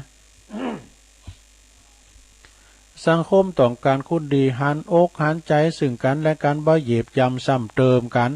บ่ดูถูกดูแควนเหยียดยามกันเนี่ยขอเฮาจงมีส่วนที่เป็นพลังในการสร้างคุณงามความดีสร้างความสำเร็จความสุขความเจริญในการเป็นอยู่รวมกันเนี่ยที่คาละโต รัตติทีคังสันตสะโยชนังทีโค พาลานังสังสาโลสัทธัมมังอวิชชานะตังนะเป็นว่าลาตีนานสำหรับคนนอนไม่หลับ นำคืนเนี่ยมันยาวสำหรับคุณที่นอนหลับนะอย่างตุลุงเนี่ยจะเตยซ้ำวันซ้ำคืนมานอนหลับมันนานแจงล้ำเลยมันยังมานานแจงล้ำเลยมายิ้มแจงเต็มเดียวเนี่ยนะราตรีนานสำหรับคนนอนไม่หลับระยะทางโยชน์หนึ่งนะไกลสำหรับผู้ล้าแล้วนะระยะทางของใจไกลเนี่ยโอ้เขาก็เจ็บแข้งเจ็บขาเนี่ยสังสารวัฏยาวนานสำหรับคนพาลบ่หู้แจงสัทธะภาสัทธธรรมนี่อันนี้ก็ขอคิดเรื่องบาลีเปิ้นไว้นะเอาคำกลอนนะคำกลอนอันนี้เปิ้นบอกว่าลาภอันประเสริฐคือการเกิดมาเป็นมนุษย์ให้มันดีมจะได้มาเกิดนะเป็นมนุษย์กิจโฉมนุสสปฏิลาโภเปิ้นว่าการได้เกิดสุดประเสริฐเป็นมนุษย์บริสุทธิ์ด้วยธรรมนำคุณค่าถึงต่ำต้อยไม่สูงส่งมีราคาใช้ปัญญาสร้างคุณค่าราคามีเกิดมาแล้วรู้ค่าตนคนทั้งหลายถึงวุ่นวายก็ต้องทนทำหน้าที่เป็นอะไรก็ต้องเป็นให้ดีๆทำหน้าที่ให้เกิดค่าราคาคนเกิดเป็นคนควรทำตนให้ประเสริฐทำตัวเลิศด้วยพระธรรมนำวัดผลสูงกว่าสัตว์อยู่อบายสูงกว่าสัตว์ หมู่อบายไม่เวียนวนเกิดมรรคผลเหลือความดีมีบุญไปนี่สดาอย่าโยมละลายเนาะเปิ้นก็เขียนมาทำหน่อยหนึ่งอันนี้เป็นคาถาอโลคายาปรมาลาภาสันตุถีปรมังทนังวิสาสาปรมายตินิพพานังปรมังสุขังเปิ้นก็แปลความว่าความไม่มีโรคเป็นลาภอันอย่างยิ่งและก็ความหูจักปอปินความหูจักปอปินศัพท์อย่างยิ่งความไว้วางใจกันเป็นญาติอย่างยิ่งพระนิพพานเป็นสุขอย่างยิ่งจบสราญาติโยม ขอบคุณเนอธรรมาภินันโทภิกขุนะเตือนได้เอามาฝากไว้ อันนี้ก็เป็นขอคิดขอทำนะขอบคุณเนอครับศรัทธาที่เปิ่น ที่เปิ่นขอคิดมาแล้วก็มีที่ในนี่ทำนาศรัทธายำที่เปิ่นเขียนมานี่นะที่ในนี่นะตุลุงก็ไม่ได้เอามาเตอก็ไม่ได้เลงไว้ ที่ในลายนี่นะเอากระเดียวตักตังลายก็มีลายอยู่เนอะตุปีหนุ่มขอบคุณนะตุปีหนุ่มเนอะจากวัดไฟหินทีมงานนั้นเนี่ยเปิ่นถ่ายทอดสดนะตุปีหนุ่มสามเณรตะวันพี่น้อยสมบูรณ์เขานี่นะขอบคุณคุณแม่ทองคำที่วงคำนะนี่ก็เปิ่นส่งมาให้กำลังใจตักตายมาตังลายไหวสาบารมีธรรมตุปีสมเด็จปัญญาโนเนอะนมัสการทุนลงครับนับถือรอฟังอยู่เนอะครับขอบคุณตุปีเนอะขอบคุณปโลมงคลมูลชีพเนอะพี่น้องน้องเงกเปิ่นฟังถึง2สีสามีภรรยานะขอบคุณปโลงเนอะปโลงเลยขอบคุณยายจันเวียงต้าการแม่ตื่นแล้วเนอะตัวลูกเอ้ยเนี่ยตัวลุงคอเป็นลูกเก่าเป็นประกอบเมามันเถ่าลงไป ขอบคุณแม่เดือนเพนทิมวางฟังอยู่เนอะตัวลุงเป็นกำลังใจเนอะไอ้ดอกร้านพัฒนันโยมพัฒนันขอบคุณเนอะเปิ่นเกาะส่งสติกเกอร์มาขอบคุณในเมตตาบารมีธรรมอาจารย์ท่านพระครูสมุวิสุวัตรวรกิจโจนะตักตายมาตังลายแล้วก็ขอบคุณแม่จันเพนคำโพธาไม่เล่งใหญ่ปูนตาขาม ตักตายมาเนาะขอบคุณเนอะแม่จันเพนคำโพธาแม่สุทัศน์ดีมูลแสนพรมทุ่งปีตักตายแม่แสงสุติวงศ์เนอะแม่แสงก็ทักทายมาคุณครูยากสนแม่ครูเนอะแม่ครูยาเจริญปอนปอบุญธรรมชัยกาด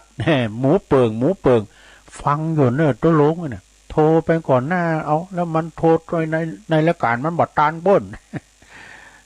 ปอบุญธรรมชัยกาดนะฮะ เปิ่นฟังตลอดเจริญปอนขอบคุณโยมปีกันหาด้วยเนอะ สีเพชรด้วยกันเนาะนามสกุลเปิ้นนะปูนใหม่ป่าฝางไหดุงโยมอามพรคุณศิลป์โดยโอ้เมตตาบารมีตามอาจารย์ท่านพระครูบดิกาประเสริฐปัสสันโนสาธุสาธุครับตุ๊ปี้ดูครูพระครูยองครับโอ้ไหวซาเนอะแล้วก็ขอบคุณอาจารย์กฤษกรแสงเงินชัยตุปีโอมเนอะวัดทุ่งโป่งไหวสาครับตุลงครับเป็นกำลังใจให้นะครับขอบคุณเนอะอันนี้เปิ้นตักตายมาตั้งลายกันเนอะสราเนอะแล้วก็ขอบคุณนั่นพี่น้องตั้งบ้านไกลเด้อเนอะแม่โมป้อพี่น้องตั้งปุณนาแล้วก็โมป้อโอ้ยมจันตาตรตันเดนเนอร์ขอบคุณแต่หลายๆนะพี่น้องบ้านไก่ก็ฟังกันไปสราญาโยมทั้งหลายรายการตุลุงนี่ก็อย่างว่านะเป็นรายการส่วนโลมรายการนำหมูฟังกันไปตุลุงมีอย่างก็ว่าวันนี้ว่าทั้งเรื่องลำวงด้วยลำวงย่อนยุกด้วยนี่ขอบคุณตังครูบาอาจารย์ที่เพิ่นฟังตัวเนอเมตตาบารมีธรรมครูบาอาจารย์ที่เพิ่นฟังกันเมตตาบารมีธรรมหลวงพ่อพระครูพุทธิธรรมรักษ์โดยเจ้าคณะตำบลแม่โป่งวัดป่าไผ่บ่อทองเนี่ยหลวงพ่อมานิดตัวเนอฟังอยู่ก็แล้วก็เมตตาบารมีธรรมหลวงพ่อท่านพระครูสันติเจติยากรวัดเกตกาลามเนอวัดเกตกาลามเมตตาบารมีธรรมหลวงพ่อท่านพระครูท่านพระครูอันนี้ก็เนี่ยโชติสุวรรณสอนไหวสานะครับเนี่ยเจริญพรดีรักฟังไม่ดีอะไม่ดีสุวรรณล้อมรักฟังว่าฟังกันไม่ดีก็โทรมาพร้อมกันเด้ออาจารย์สุทัศน์ก็โทรมาดูไม่ดีฟังคนเลยก็โทรตีหาอยากให้รักฟังปีป้ายผมโดดไปลุงเนี่ยนะอาจารย์สุทัศน์กันทวังฟังกันแล้วเมื่อวานมีไรแห้งป้าหรอใหญ่ดีสุวรรณล้อมก็ขอบคุณแม่ดีเนอะแม่ดีปัดสร้างหน่อยแม่ดีปิดอยู่ขอบคุณแม่ดีเนอะใหญ่ดีมันใจเนี้ยความจริงใครอุ่มมันอยู่นะแต่ว่าเปิ้นปิดวิทยุมันแสดเกี่ยวหูเอื่นไปตางงานไอ้บุญยังเดนเนอร์เจริญปอนรถปวดซ้ายแล้วซื้อฮะตำเลยเนาะเอาเลยตำเลยเนาะยายน้อยวันเพ็ญวิสาขะสิทธัตถะอุบัติมาเบอร์หือปงประชาสุกุราตีสัตทั่วสากลเป็นวันตัสรู้สัพพัญญูหูมะผลยิงใจหายหมุดมนดำลงตนต่างปัญญาเป็นวันสูญมานลุดจากมานเวียนวีทาพ้นโศกพ้นโลกสุขหน้านาบอกกับว่าฝ่าโลกีพุทธองค์นิพพานแล้วคงเลอแนวทำวิถีส่องสว่างตั้งทีวีประชาชีเปรมปิดาหวงขาสักการะองค์พุทธปฏิมาเป็นองค์พระสัมมาภูมิสาประสาทกรพุทธองค์โปรดทรงหับก่อคำนับสุริกรเพื่อดุกสาธาพรชนนิกรนิรันดร์เทินเจ้าจะไม่ลืมวันวิสาขะไม่ลืมพระเจ้าเขาจุดเก่าก่อนนะเจ้ากรรมย่องวันละกรรมนะเจ้าวันนี้กรรมว่าวันเดียวนี้นะเจ้าภาษาไทยแปลว่าปัจจุบันนะเจ้าถ้ากรรมลีได้กี่นะอนาคตนี่เป็นแปลว่าอนาคตนะเจ้าไว้สาธุตะกี้ลืมไปมันอยู่หิ้มปากเนี่ยแม่จีรพันธ์โมป้อแม่ขัดจางคนเด้ออันนี้แม่สีทอนนะแม่สีทอนน้องบัวชัยประการฟังกับเจ้าแล้วแม่โอ้ตื่นเจ้าเหมือนกันได้ชัยประการเจ้าชัดเจนดีเนาะ วันในเมืองฟังมีปัญหาฟังกันได้ สาธุเนอสาธุเจ้าพี่น้องเมืองฟังก็โทรมาพองเนอกระเดือปหน่อยบุญปันจะมาละเจริญปอนข้าไว้สาขาปุถุกันเต้งเลยกับติมเป้ากันเนี่ยโอ้เป็นหน้าบุญที่ได้กราบไว้สาพระผู้กุศลคู่องค์แต่กะโอ้ถ้าว่ามีหน้าบุญนี่บอกจักกันละลุงแต่กะบุญเขาจัดแล้วครับผมข้าไว้สาตุลุงปารามีทับตุลุงเด้อโอ้ขอบคุณหลายๆปอน้อยถ้าปอน้อยมาตุลุงตลอดมากลับไปสาครับผมตุปอน้อยมาคนในเหมือนมาตึงงานอำเภอเมืองฝางเอาคุณปอน้อยหนักๆเด้อเจริญปอนเอาโทรกันเข้ามาเวลาหลายเด้อเจ้าปอไม่สาเจ้าตุลุงโอ้ไม่ใส่พินกะเจ้าหน่อยดิฟังธรรมแต่เจ้าเราฟังเพลงตัวฟังธรรมตัวละแต่เจ้าหน่อยดิเนาะเอาอันเอาซอเดี๋ยวพระพุทธเจ้าเรียบโลกสัก2 วรรคเอาเจ้าเนาะเอา2 วรรคเอาเนาะเจ้าแม่สายพิน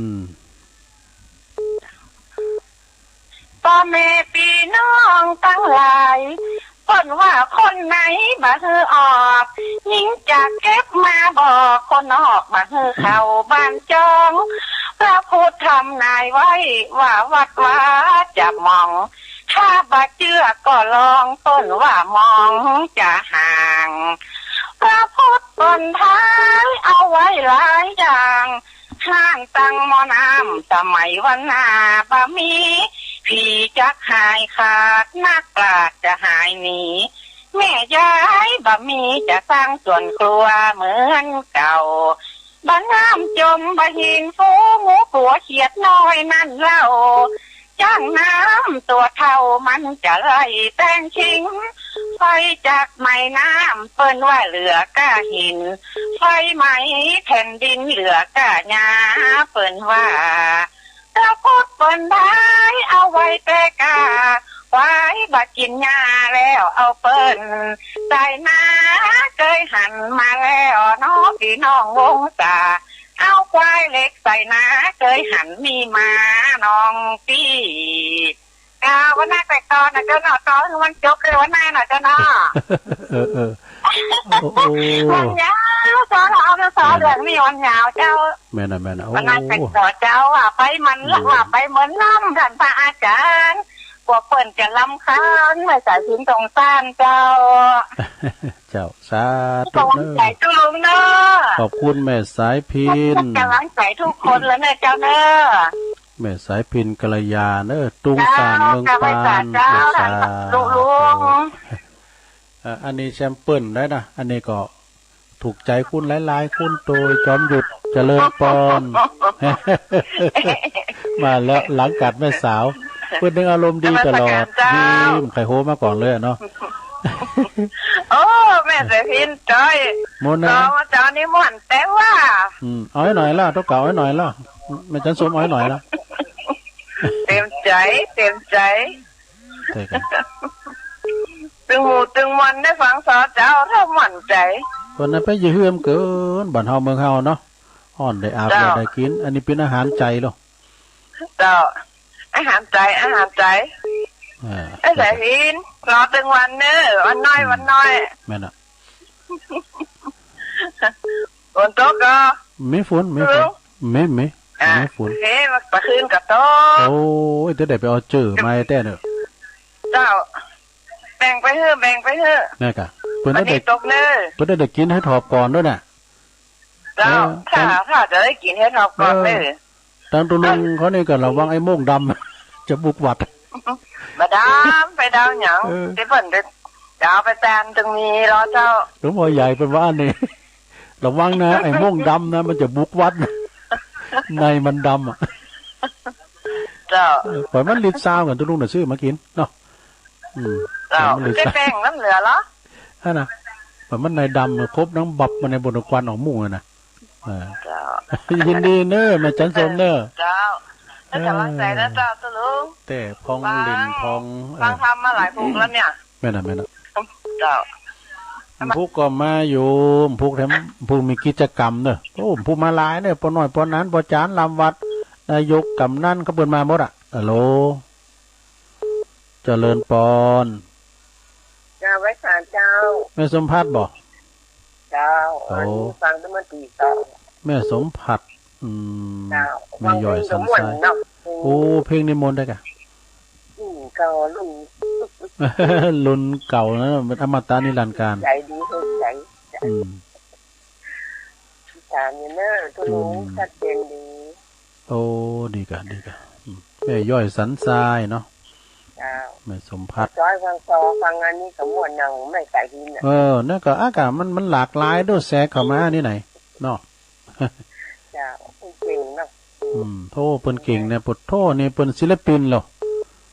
เปิ้นก็เป็นอันเคยอยากการตึงหลวงพ่อวัดบ้านจากคณะตำบลบ้านขอเปิ้นเคยมานี่นะหลวงพ่อจากคณะตำบลบ้านขอเพิ่นเคยมาที่หลวงพ่อนี่หรอขอบคุณแม่สมพัฒน์เน้อแม่ย่อยสันทรายเจ้าสาธุโอ้วันนี้แม่ดีสุวรรณล้อมเนี่ยมาแล้วตูปีโอมาโอ้ตื่นเจ้าในตูปีโอมาฟังตลอดครับลุงครับแต่น้ำท่วมนะครับดีกะเป็นกำลังใจให้ตุลุงนะครับโอ้ขอบคุณตูปีโอมหนักๆเน้อวัดทุ่งโป่งปริศกรแสงเงินชัยฝ่ายแดงเนี่ยจื่อเป็นอย่างนักมวยนะตุปีโอมเจริญปอนกาไม่สาเจ้าแม่จันฟองแม่ฟองคำฟองคำเป็นแก้วเจ้าไม่ใส่พิมพ์เป็นร้อมหวนนะเจ้าแต่ถ้ามามีแม่ใส่พิมพ์นี่ก็แต่อันนี้ในข้อพาเขานี่ได้ฟังซออยู่นะเจ้าแม่ใส่พิมพ์เป็นเก่งดีไปอย่างหน่อไทยเขาก็หู้จักกันเหมือนกันหน่อเจ้าโอ้แต่กะกันไม่วิทยุไปหูจักกันเนี่ยมันได้โหนะแม่นก็ย้อนว่าคืนเนี่ยที่ต้นสีขาวนี่นะข้าวมาได้เม็ดก็เจ้าคนมาทำนี่นะเขาคงหู้จักกันนะเจ้าโอ้หูจักโทษม่วนใจดีเจ้าฟังอยู่นะเจ้าฟังตลอดเจ้าโอ้ขอบคุณแม่ฟองคำเด้อติบแก้วศรัทธาตุปีสมนึกเขานะเนี่ยเจริญปอนไว้สาเจ้าแม่จันติบมาแล้วฟังธรรมนี่ม่วนเจ้าลูกกระทำเป็นนะกำลังกำพรของกำพรในพระธรรมนะเจ้าจะมีความสุขมากเลยเจ้าโอ้มันก็ถึงถ้าไปตื่นมาเนี่ยมันเป็นรายการวัดใจด้วยกับเปิ้นรับกับโมนเปิ้นพักผ่อนสายตาเนาะเอามันนอนรับกับมันนานแจ้งเลยกันนอนรับน่ะได้มาถึงนานแจ้งการนอนรับคำเดียวก็เดี๋ยวแจ้งแล้วอ่ะตื่นมาก็ฟังทำไปแม่เป็นแต่ต้นบ่ได้รับเลยเจ้าดีกันนอนมันไม่เป็นคืนนะแม่มันนอนรับนะนี่คำว่าคำฟองถังทุลงแล้วก็สบายใจเจ้าเดี๋ยวโธ่ขอบคุณหลายๆเนอะที่เพิ่นฟังกันเจ้ายินดีแม่จันติบหลายๆเนอะไหวสาเจ้าสาธุเจ้าก็ทักทายไปที่หลวงพ่อละวัดเกตการลามเขามาใหม่เด้อลุมจะเยี่ยมมันนะ70เขามาใหม่70เปิ้นมาต้มเจ้ามาเข้าตุลุงจะกดวางนะกดปิดเสียงมันเปิ้นอ่านข้อความน่ะ70เขามาใหม่เด้อเจ้านะเจริญปอนไหวสาเจ้าตุลุงโอ้แม่จันเลื่อนใสปุตโตแม่จันมาแล้วอ่านตั้งใจมาแล้วได้กันเนาะได้สายหินด้วยก็ซอเข้ากับบรรยากาศดีแล้วนะใช่ค่ะควายกินยางไทยนะควายกินน้ำมันมันสมัยเดียวใช่กันเนาะก่อนนี่มันงูควายแต่ควายเล็กมาใหม่ๆนี่เป็นว่าควายเล็กใหม่ๆเนาะมันบวยควายใหม่ๆว่ะอันสมัยเมื่อก่อนเหมือนจักยานนะแม่ข้าวต้นกับนอนดังเลยนะได้กันแม่ข้าวต้นสตาร์เนี่ยตัวลูกพี่อ่ะน้อยดูโอ้เมื่อก่อนนี่ปุ๊บมาจากเมืองพานร่อนน้ำก่อนนะปุ๊บดูสมัยเดี๋ยวมันจึงมีละดีมาอย่างเก่าอย่างหลังนะก่อนนี่มันมีจังหวะเนี้ยก็มาดีเดียวเนี้ยก็มาย่องจังหวะมาย่องมันมีดูซีโน่นี่ก็พัดต่อไปเลยเดี๋ยวนี้บุตรอันนี้ด้านนายกเหมาเนี่ยบุตรจิ้มจี้หันนั่งลำ เดี๋ยวนี้สายหนังผมตึงนี้ภายเมื่อพอเขาพอในโทรศัพท์พอในทีวีหมดนะแต่ก็เนี่ยมันมีตัวขานะกะหนังก็มีโทรทัศน์มาขามันเฮ้ยแล้วเดี๋ยวนี้ทีวีก็มีมือถือมาขามือถือนี่ก็จะร้ายนะแฮมสักวันจะเอามาวามกับมือถือมันขาหลายอย่างนะมีเป็น10 ปลายว่าไหมท่านหาเสาแก้วว่าคิดเด็กนาฬิกากามยังให้ก็ตึงเอาแล้วเนาะทีวีก็พอเอาก็ลำเดียวย่อลูกมาไว้ฝ่ามือเด็กๆอ่ะเนาะย่อลูกไว้ในฝ่ามืออย่างวันว่าแต่สมัยใหม่มันมาเจริญมาติ๊กๆเนาะแม่นแล้วล่ำยุคติ๊กๆอ่ะแล้วก็อันนั้นก็มาปราบเขาติ๊กๆอ่ะเสียงตั้งติ๊กๆเสียงตั้งติ๊กๆอ่ะนั่นเด่นนี่เด้อตุลูขอบคุณแม่จันหลายๆเนอะไว้สาเจ้าโธ่แม่จันเลื่อนสายเวงตาการมึนๆให้เปิ้นมาหยอดได้กำนึงเนาะแม่เดือนเพ็ญเขาเจริญปอนเจ้ากันไว้สาเจ้าตุลูตื่นขึ้นมาก็ได้ยินเสียงน้ำเสียงธรรมอ่ะโอ้ตุลุงได้ฟังเพลงได้ไหว้พระโดยเจ้าได้เจ้าเด้อโอ้อยากติดตามเฮาแม่สายพินเพื่อกระสอม่วนอดทนได้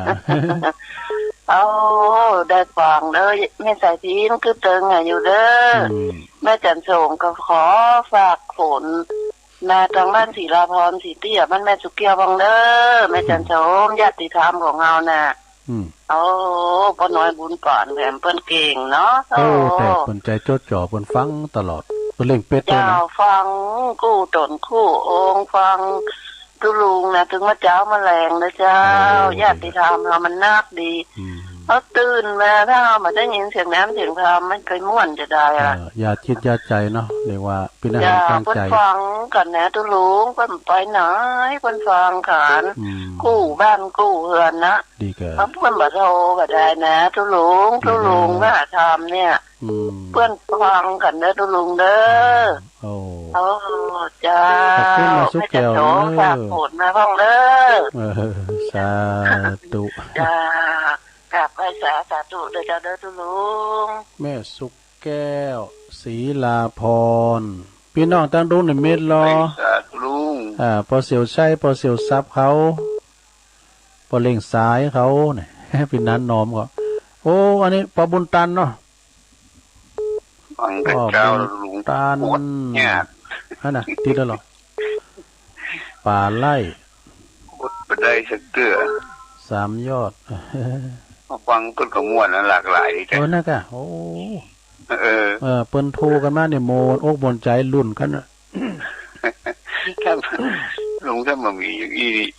โอ้สบายใหญ่แล้วบ่ได้มูไปกันยังไงมันโมนนะตุลุงก็โมนอกโมนใจไข่มันแจงเท่ากันถึงเวลาตุลุงเนี่ยสถานการณ์อย่างนี้สถานการณ์อย่างที่เกิดอย่างวันเดียวเนี่ยกำลังใจกันไปนะถ้ามันมีอย่างนี้เราสมได้ปีนไปกินไปด้านไม่ได้ปะกันเนี่ยถ้ามันมีวิทยุนี่เป็นว่ามีโทรศัพท์มือถือนี่ก็เป็นเพราะว่าจำไปใหญ่เด็กยังเขาอยู่โลกมืดเลยเนาะแม่นแต่กะอันนี้มันก็ยังพอดีอยู่ยังดีอยู่มันสืบชะตาไปอาหารใจหรอเด็กฟังได้ดีกันก็ยังเป็นกำลังใจเขาอยู่แม่นนะไปจ่าดุงเนอขอบคุณเนอปอบุญตันนี่เพิ่นก็ติดตามตลอดนะปอบุญตันนี่ก็เป็นผู้รักผู้ใหญ่เป็นกรรมการวัดด้วยขอบคุณปอเนอเจริญปอนภาษาเจ้าจะลงโอ้แม่เพนนะเอาเจ้าแสงไฟสว่างตาแสงธรรมะสว่างใจสว่างใจได้สว่างตาได้แสงไฟสว่างใจได้แสงธรรมเจ้าชัดเจนก็จะลงเด้อโอ้ขอบคุณแม่เพนหลายๆเด้อเจ้าที่กำลังใจทุกคนคือกำลังใจทุกลุงเจ้าภาษาเจ้าสาธุนี่คนสู้ชีวิตสะพานบุญเด้อตาจ่างแม่เพนขาวเตี้ย0899556506เจริญปอนเจ้าสวัสดีเจ้าลุงสวัสดีเจ้าต้องได้จ้ะฮะอยู่ตรงไหนแม่เหรอไหนตามบางใจละบุกตุ้ยเจ้าโอ้บุกตุ้ยแม่คาวีเนาะเจ้าโอ้โทรหาซึ่งวันแต่ว่าใน31ครั้งถึงข่าวก็เลยยั่งเนี่ย เป็นลาความเปลี่ยนกับมันติดฟังจนว่านน่ะลุงก็ได้ตื่นตันก็ฟังเหมือนกันโอ้ส่งความคิดถึงเพิ่นน่ะพี่น้องปังบกกอตุ้ยปังกอดตันนะไปหาลงจำลงม้อยเขาเพิ่นก็ฟังถึงวันเพิ่นโทรผมตั้นน่ะจำลงม้อยเขาแม่ลงคิวแม่ลงคิวเขาเขาเรียกอ่ะปีนั้นบุญเด็ดตุ๋ยใหม่ด้วยตั้งโมทันเดี๋ยวท่านโทรอันนี้โทรไล่เขามากันเนอะมันหายไปมันกดไปกดมามันดักไปเหรออันพี่ยังหลบไปให้หมดว่ะแล้วก็เลยไม่ยังใครสักคนขอบคุณโยมแม่คาวีเนอะโอ้เจริญพรขอบคุณทุกจานนั้นบอกว่าหาพงเนอะปีนั้นทางงานปีนั้นจอนเขานะบอกก็หาแม่สมเขาเนี่ยลืมเนอะปีนั้นจอนก่อนนี่ไปฝากต้องกับเพื่อนอ่ะไม่ลงเลนเขาเนี่ยไม่ลงพาเขาลงใยเขาเนี่ยเจริญปอนสุมาเด้อ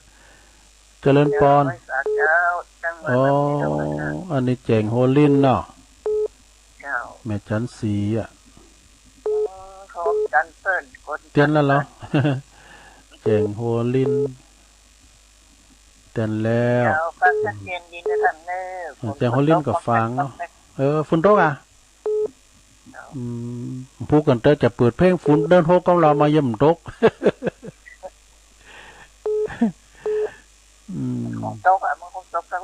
พี่น้องแต่ไม่อ่อนก็ขอมาติ๊กๆอ่ะ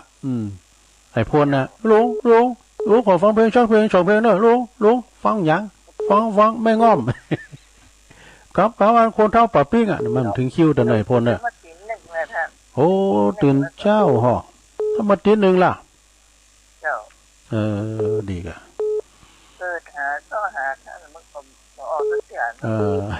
ยินดีแม่จันซีเนอะฟังไปติ๊กๆพวกเจ้าก็มาอยู่วันพุกเจ้านี่จะมีกิจกรรมเนอะไหวพระรับศีลนะ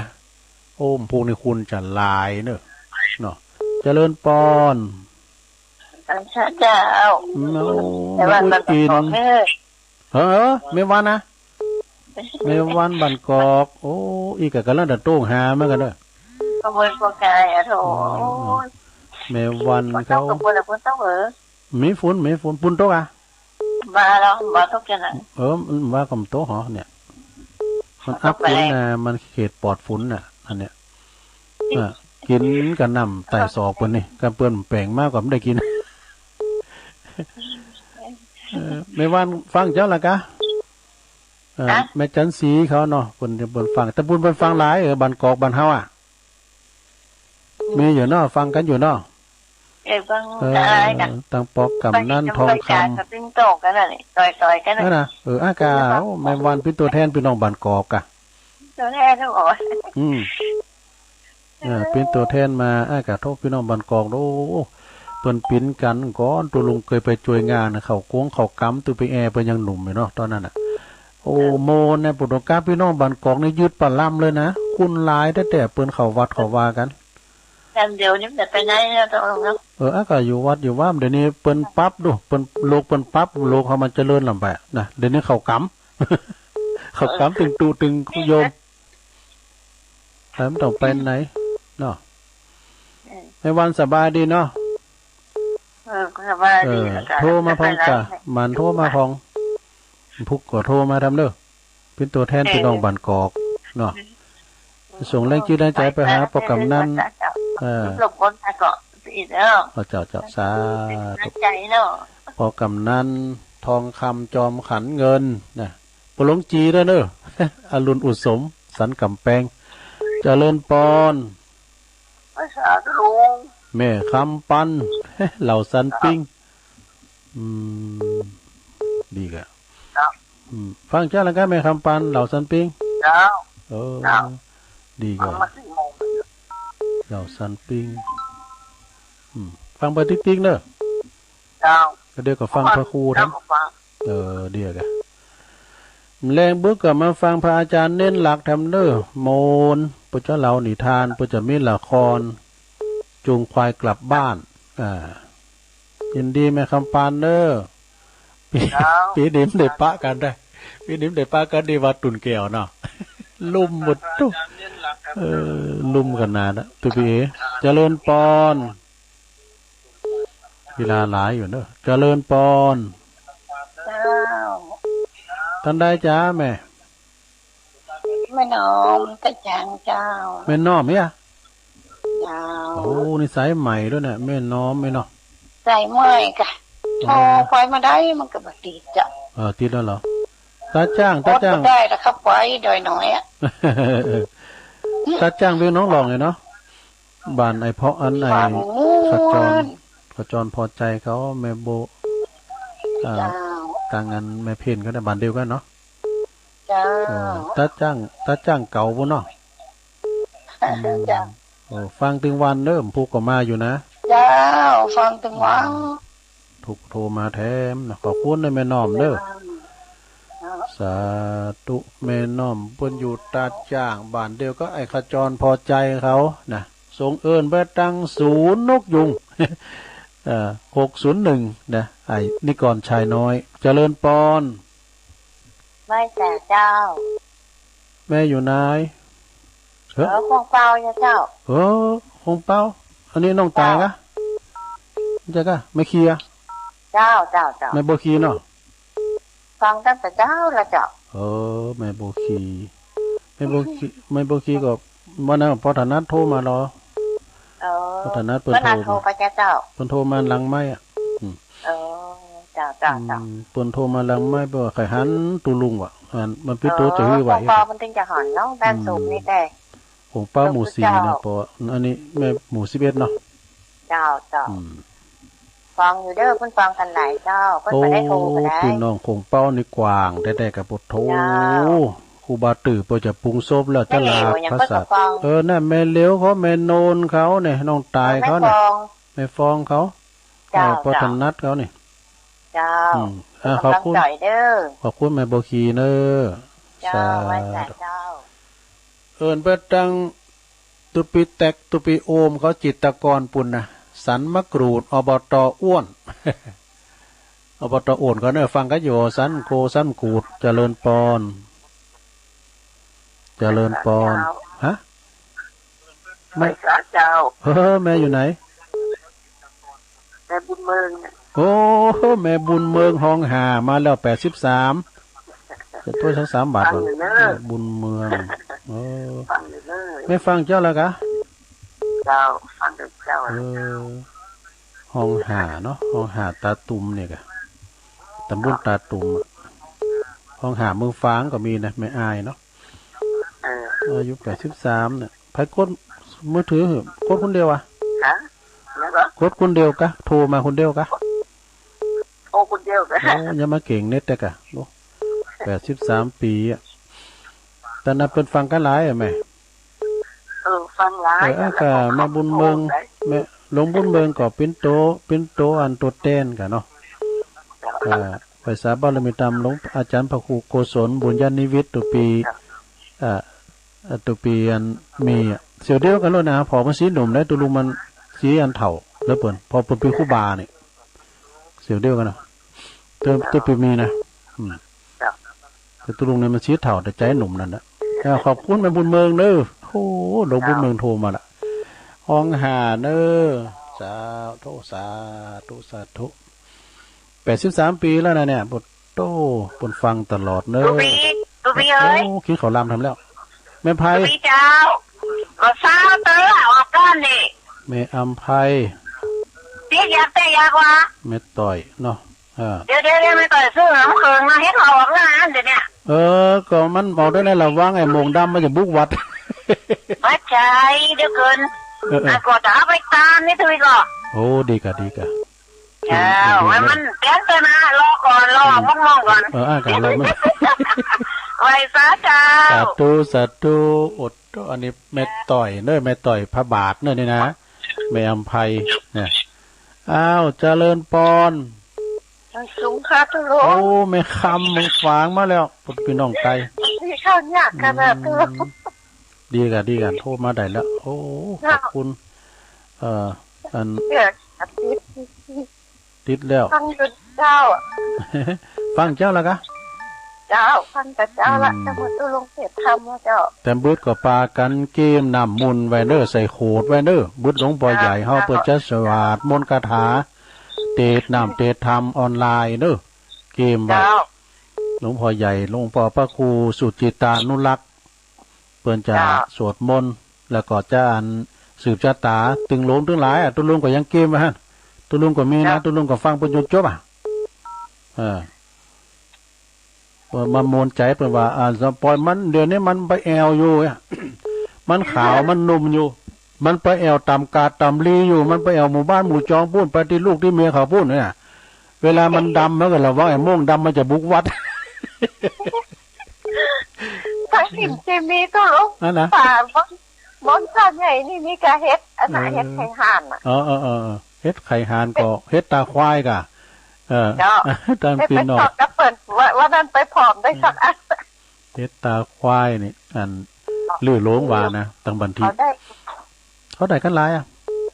เจ้าได้อยู่มันตันป้อนปดไปเจ้าแม่น่ะต่างงานไปได้ตามไปฟองเขาเนี่ยว่าเฮ็ดโซโล่ต่างภาษาย่องว่าเฮ็ดเหลืองหนมงโคงยินดีแม่คำด้วยแม่คำเด้อโอ้สาธุเจ้าอันแถมอันผูกก็โทรมาแถมขอบคุณแม่ไพ่เด้อแม่ไพ่ในบุตรสาวเตือตุนี่เอาสายสุดท้ายกะเจริญปอนเจ้าว่าจะตุโอ้แม่เสี่ยวมา